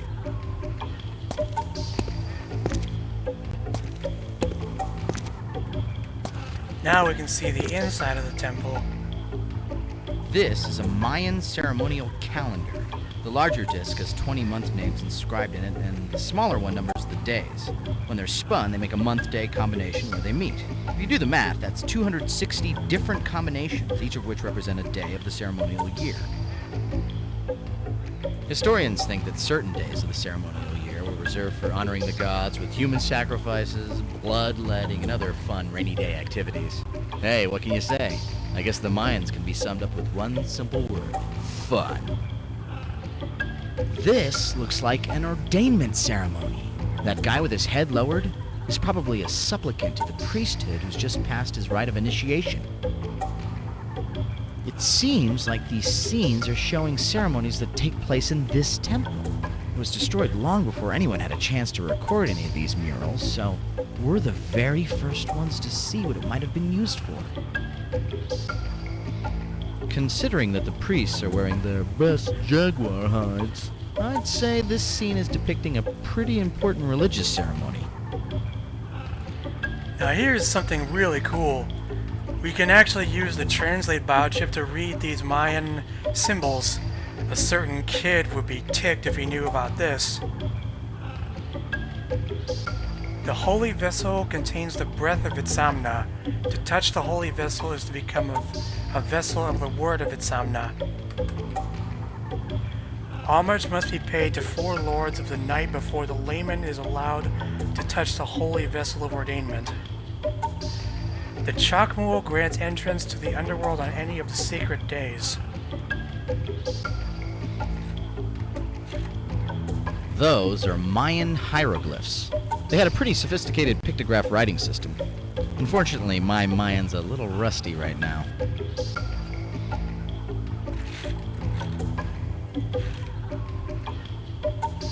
So these are the secret days. So we just need to enter one into the calendar.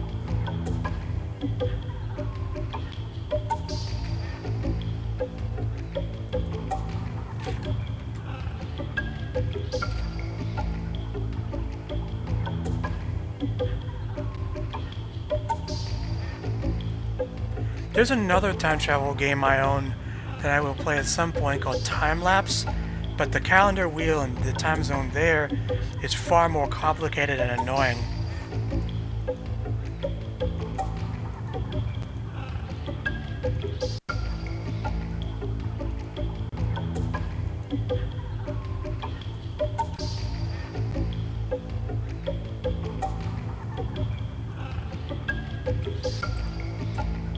The blue stuff in the bowl is called palm. It's a kind of incense. The Maya used it as an offering to the gods.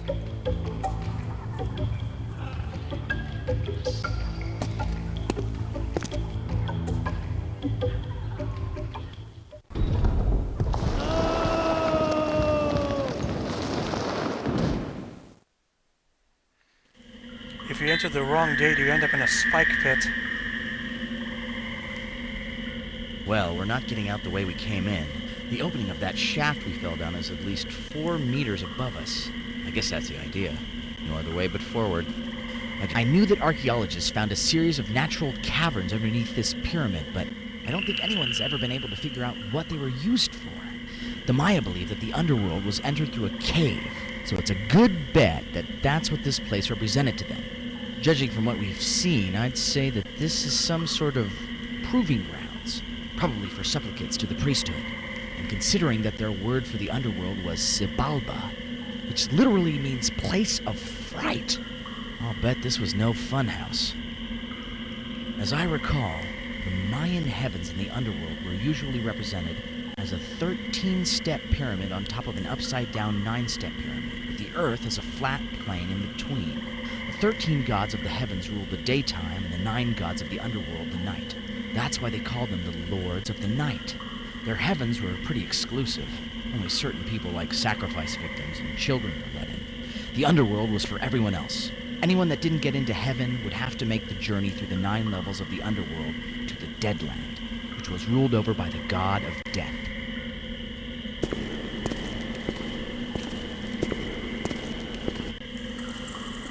So this here is what I came for.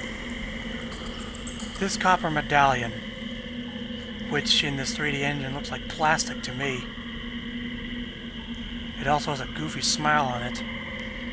We'll be back here, but in part 2, because we're going to need a lot of items to solve the puzzles in this area.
If you hold down the forward button, or numpad 5, and you can just keep going and straighten the line.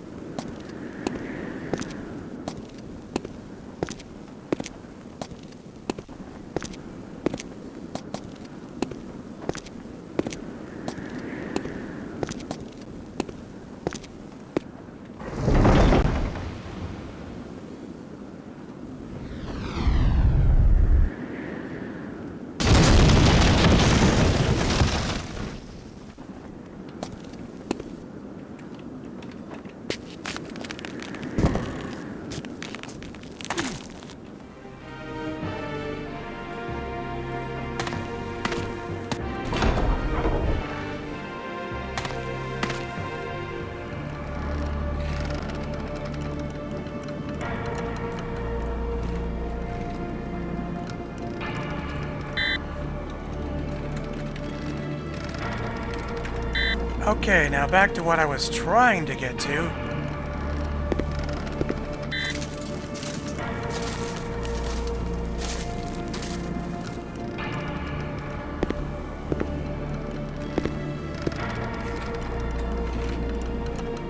Take a look at this forge.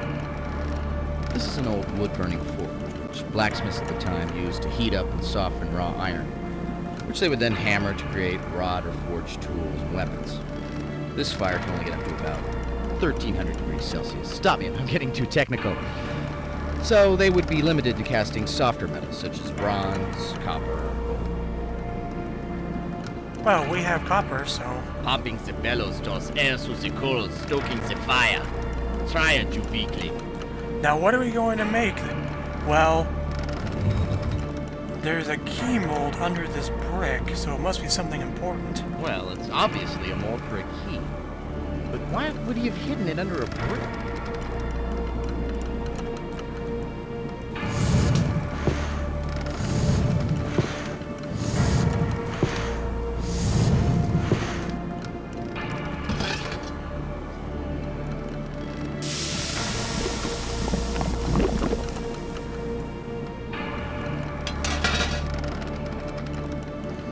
And now we have a key to something. Hey, now there's a nasty-looking rig. The blacksmith would use something like that to hold cows and horses still for shoeing. No doubt some of them enjoyed it, too. I mean, still, there's nothing more disturbing than a cow into bondage. Yeah, no kidding. Yes, the incredible sharpening wheel, the latest in lightweight stone technology. It spins, it sparks, it sharpens your knives. It's absolutely free with your 6-piece set of Ginsu broadswords. A Ronco reference? Really?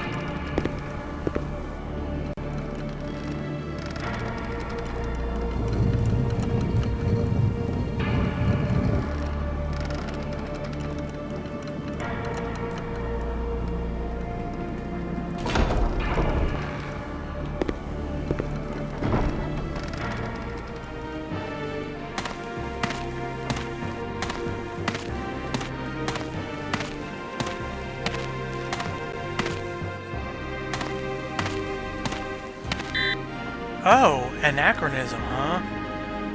So we need to cross this moat, and there's evidence somewhere.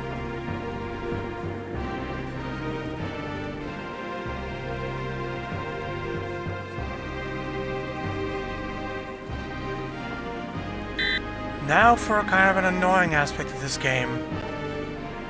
In order to find the evidence, we have to do pixel hunting. At least the cursor tells you when you got it.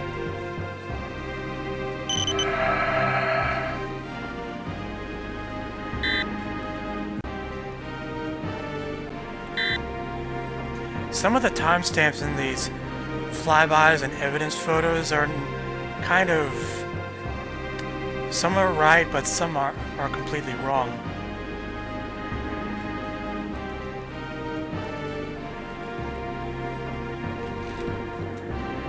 That's either a very dirty moat or a very clean sewer.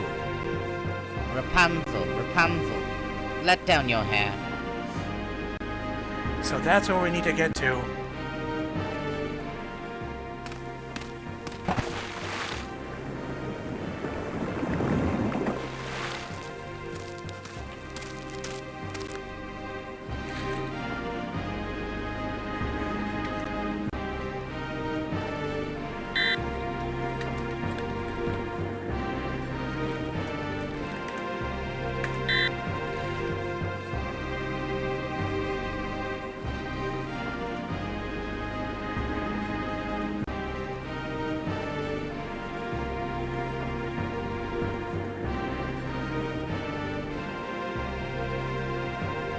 We need to scale this tower. There's multiple ways to die here, and one of them is the second biggest meme in the Journeyman fandom.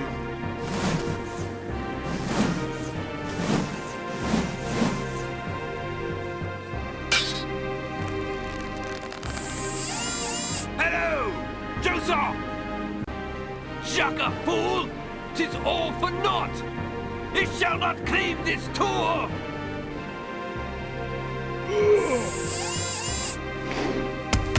first death is if you don't ascend the tower at all.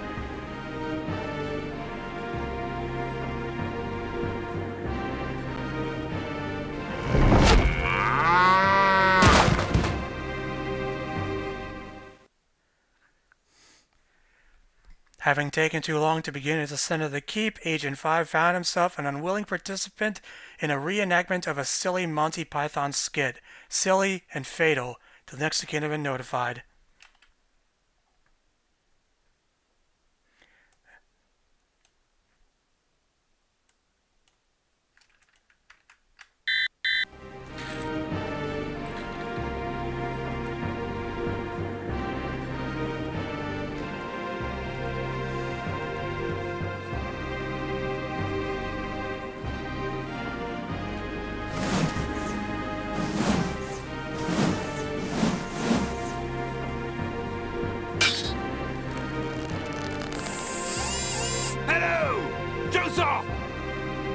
Shaka, fool! 'Tis all for naught! It shall not cleave this tour!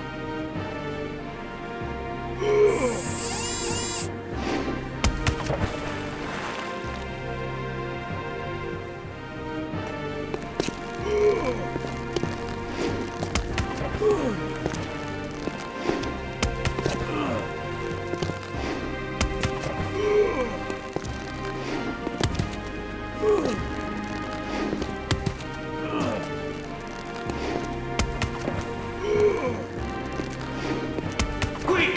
He's in the king's chamber!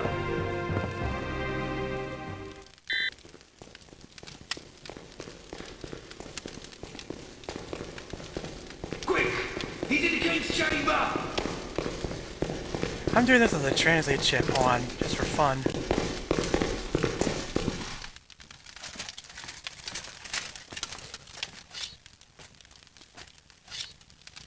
You will not escape us, deceitful traitor!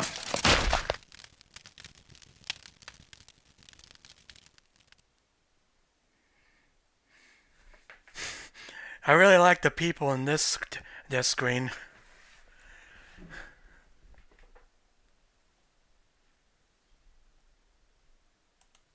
Now let's do this properly.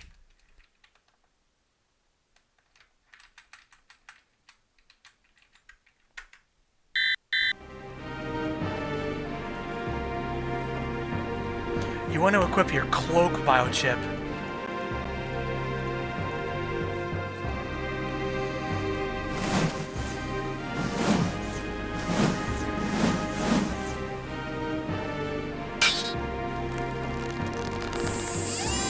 Hello! Joseph! Shaka, fool! 'Tis all for naught! It shall not cleave this tour!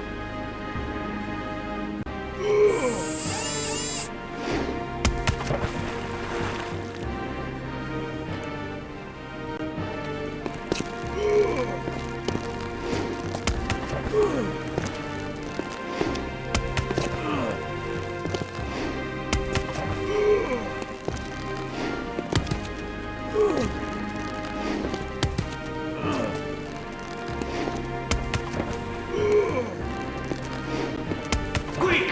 He's in the king's chamber! Now you want to activate the biochip right as you come in. See, now we can't move. He's in the king's chamber!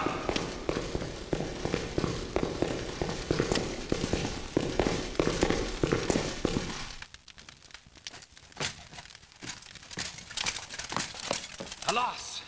He escaped us. He must not wretched the goddess. That was, in Old English, he meant he thinks we were headed for the main gates of the castle.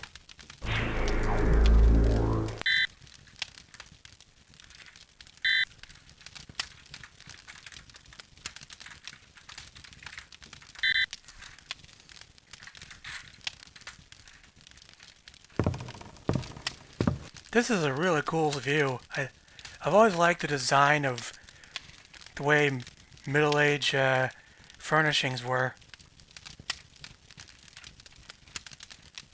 Oh, I can't believe this. I don't know how many times I told the movers the bedspread should be done in taupe.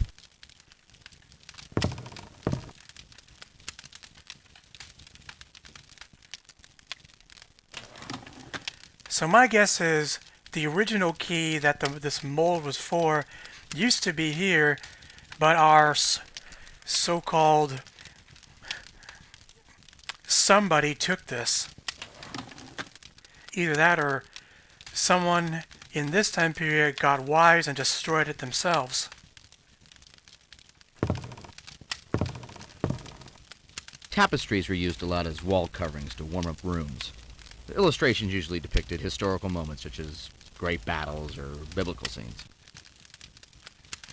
There's a comment in the Windows version that I don't think appears here. Some comments just, I think, weren't made until Windows. But basically he says, you gotta tell him, Soylent Gruel is made out of people.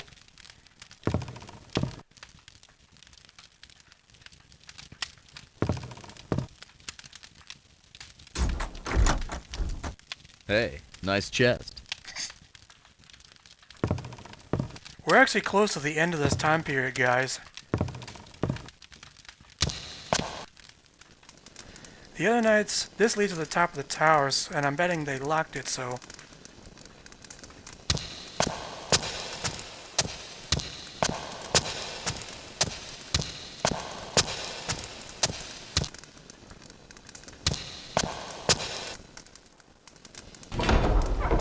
Well, what do we have here?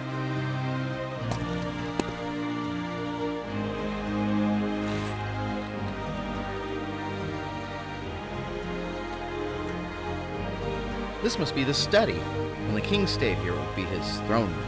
In his absence, it would be used for receiving visitors, and right now, I would guess, planning the defense of the castle.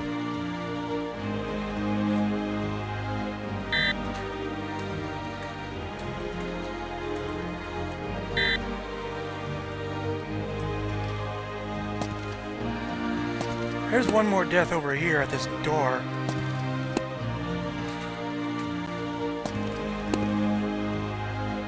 This should be the main door to the keep. They would usually put the entrance on the upper level because the narrow stairway to the door would make attackers more vulnerable and the keep easier to defend.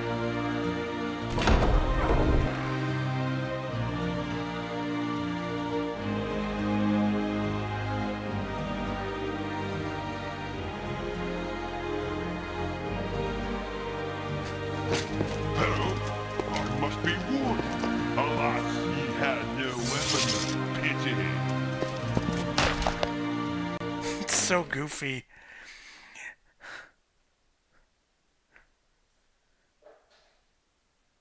Trained to kill first and ask questions later.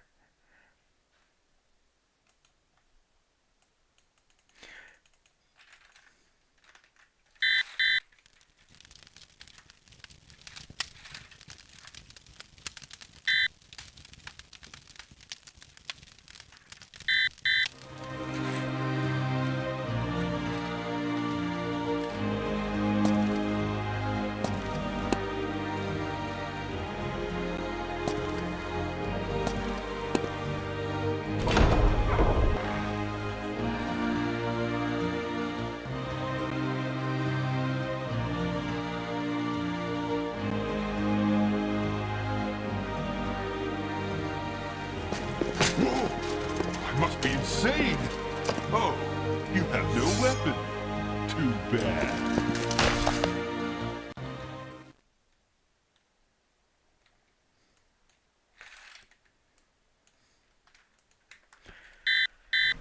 Now let's actually look around this place, because there's some interesting stuff in here.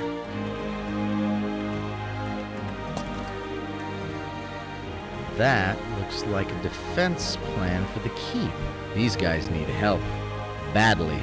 Yeah, no kidding. I mean, they're actually planning to throw cows at the attackers as if that's actual combat. I mean, really? What are these guys on? They must have been crazy with how little supplies were here.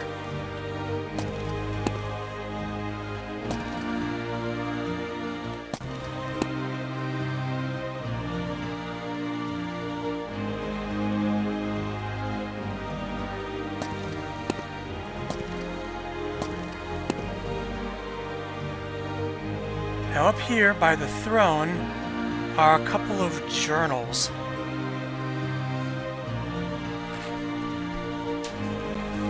Hold on a sec, let me get rid of that bot for you.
There, it's gone. Now I'm going to go through this really quick, because this is actual history in these books.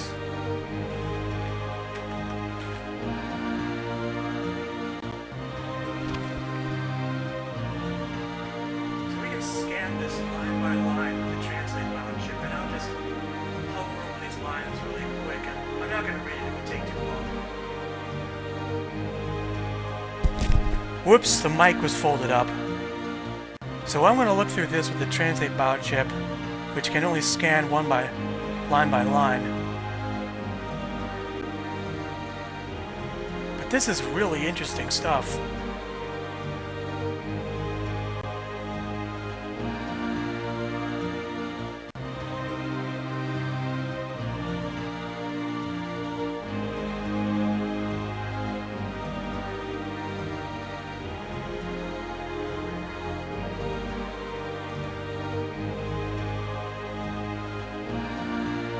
The person who wrote this was a constable named Roger de Lacy, if that's how you pronounce it. Constable or nanny.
So the key belonged to this constable, which was for a secret storage chamber.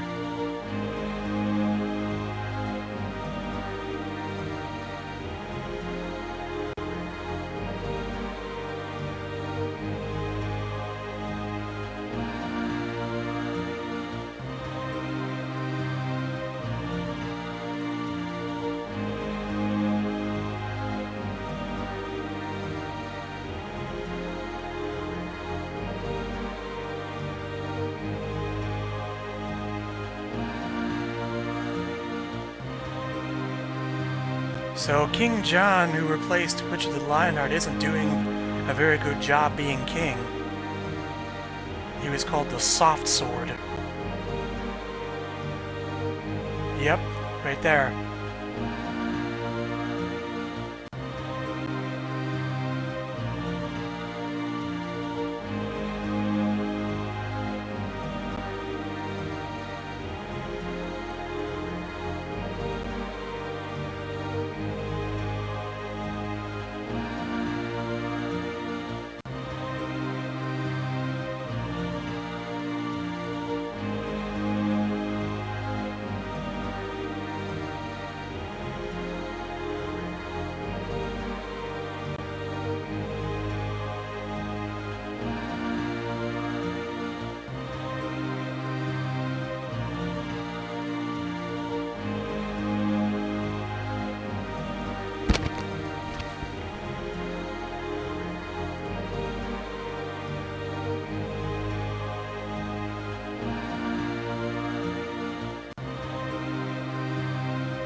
I think as a time traveler, this is a great excuse to make an educational game.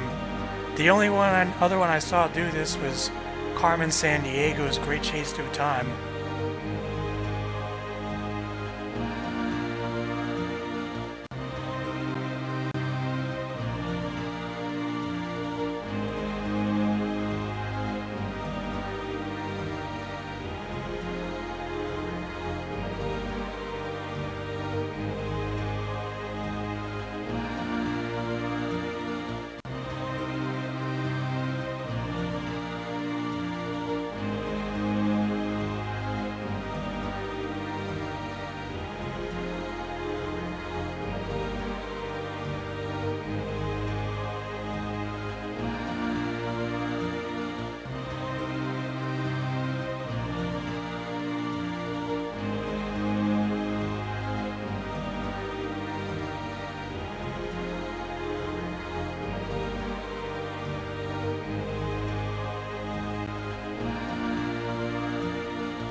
This entry is from today.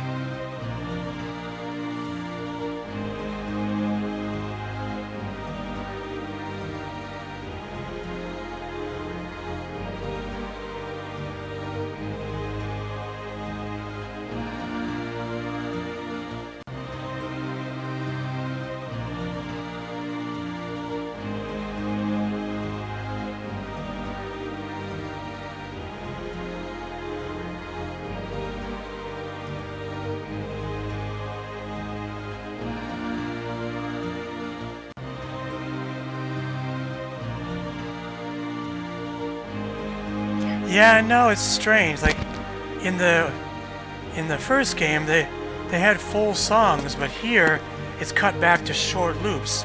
I don't know why, and it's also the only Journeyman soundtrack that hasn't been re-released.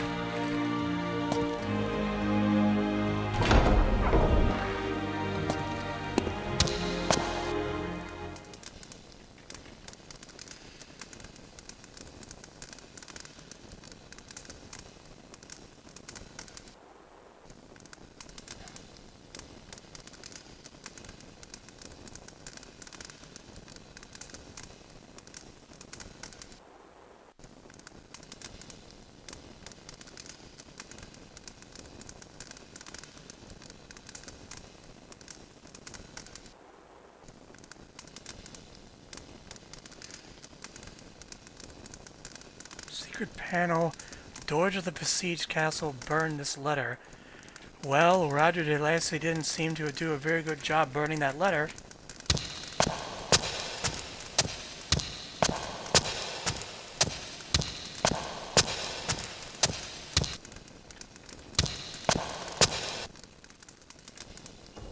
Whoa! Do you see that?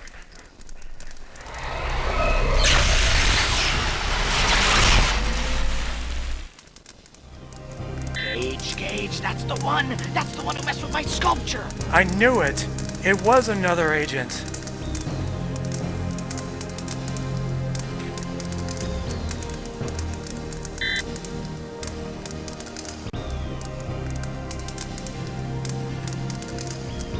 The plot thickens! I wonder which of the 10 agents it could be then.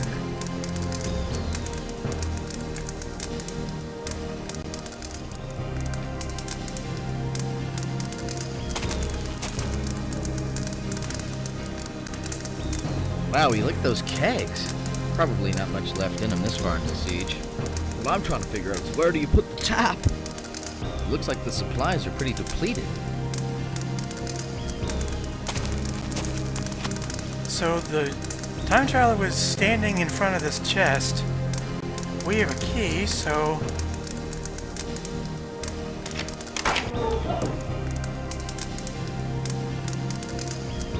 Nothing. But wait a minute. The letter and the last journal entry mentioned something about a secret chamber and a hidden panel. And I think I know where it is.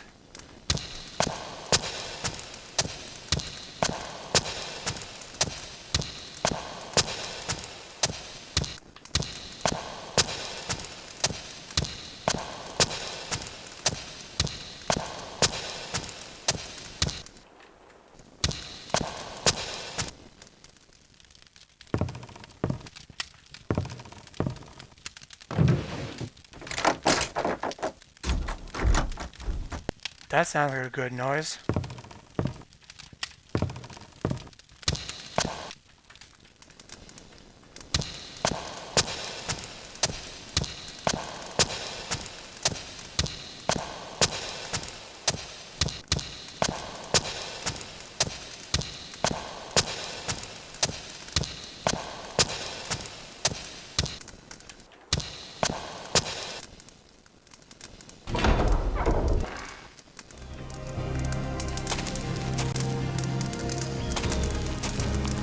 Now let's see if this opens something.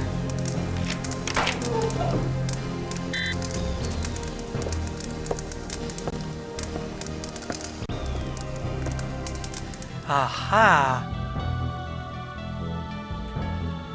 Hollowed out little cavern.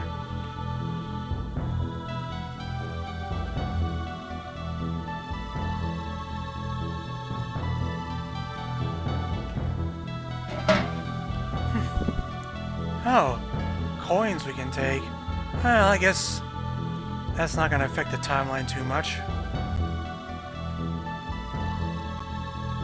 Although that is what we were framed for, personal gain. That's an enamel-on-leather portrait of Richard and John's grandfather, Geoffrey Plantagenet, made in 1158. Nice likeness, huh?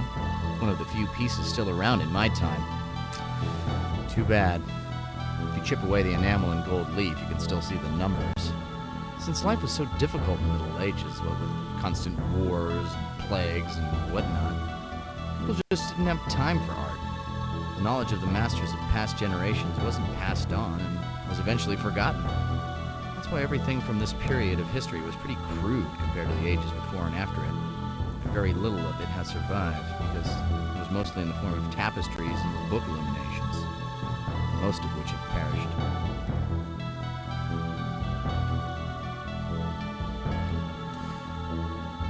Wait a minute. I smell a connection. One of the things in the Louvre purchase was Richard I's sword. And I think that might be in here.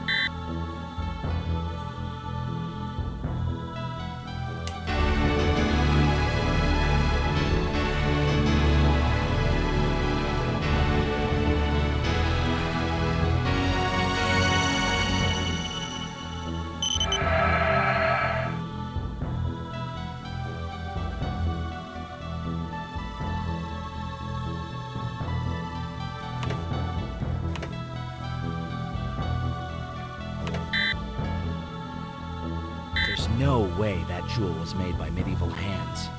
It's refracting light from your helmet in an almost perfectly mathematical pattern. It's flawless. I don't know what it is, but it definitely does not belong on that sword. Not exactly, Froz. I think what this agent is doing is altering these items so that they can be bought in the future present to be used for something. They didn't steal it, otherwise it wouldn't be in the Louvre. So Arthur just said that the jewel in the sword's hilt couldn't have been made by medieval hands because it's mathematically refracting light from our helmet. So it's like the agent puts some kind of prism in the hilt, like something to refract light. I don't know, but I got a bad feeling about this. But we're out of time now, so next part we'll check out the other two artifacts.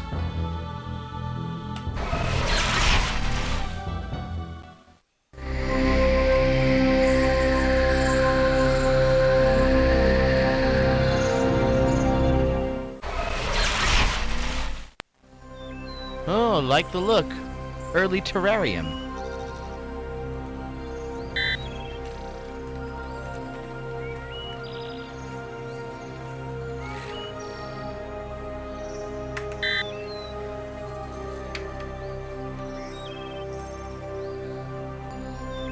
Next time, everybody.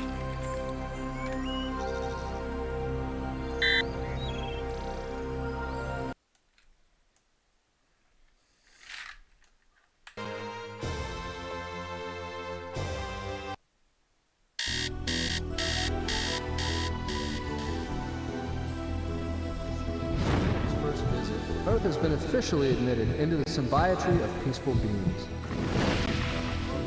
Gratitude that I honor you, Gage Blackwood, with the Paragon Medal for valorous service. This is bonus footage as an Easter egg in Pegasus Prime. The government admitted the existence of the Temporal Just Security wait a sec. Agency, an organization.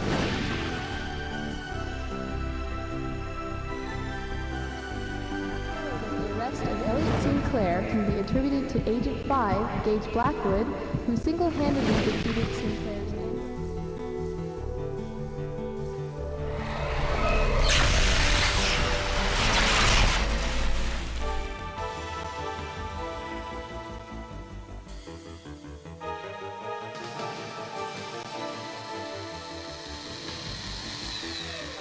Quick, there's not much time to explain. They'll be here any second. Yes, I am you. I've come from the future. We've been framed. Now, whatever you try to do not interfere with what's about to happen. The suit I'm going to transfer over to you will keep you close, so just stand still and watch. When it's all over, you'll be pulled 10 years forward in the future to my present. From there out, it's all up to you. Oh, and I've hidden more information inside of you. You'll figure out what I mean. Here comes the jumpsuit.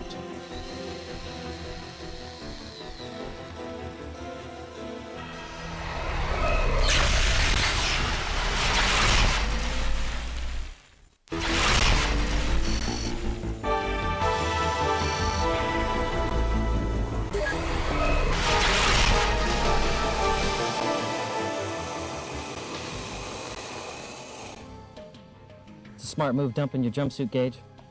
Good thing I got here before you got too far. So, where is it? What does that matter anyhow? What, do you think I'm not going to be able to transport you back without it? Look, there's two ways we can do this. Either suit up and jump back with me, or I'm going to have to use the remote. And you know which is less painful. Yeah, I know. Do what you have to. Okay. Have it your own way, Gage. But don't think we won't find the jumpsuit. Didn't you even realize that violating house arrest was going to make things worse for you? I mean, until you did this. You know, I couldn't believe for a second that you were guilty. But now, well, I guess that's just for a jury to decide. Come on, let's go.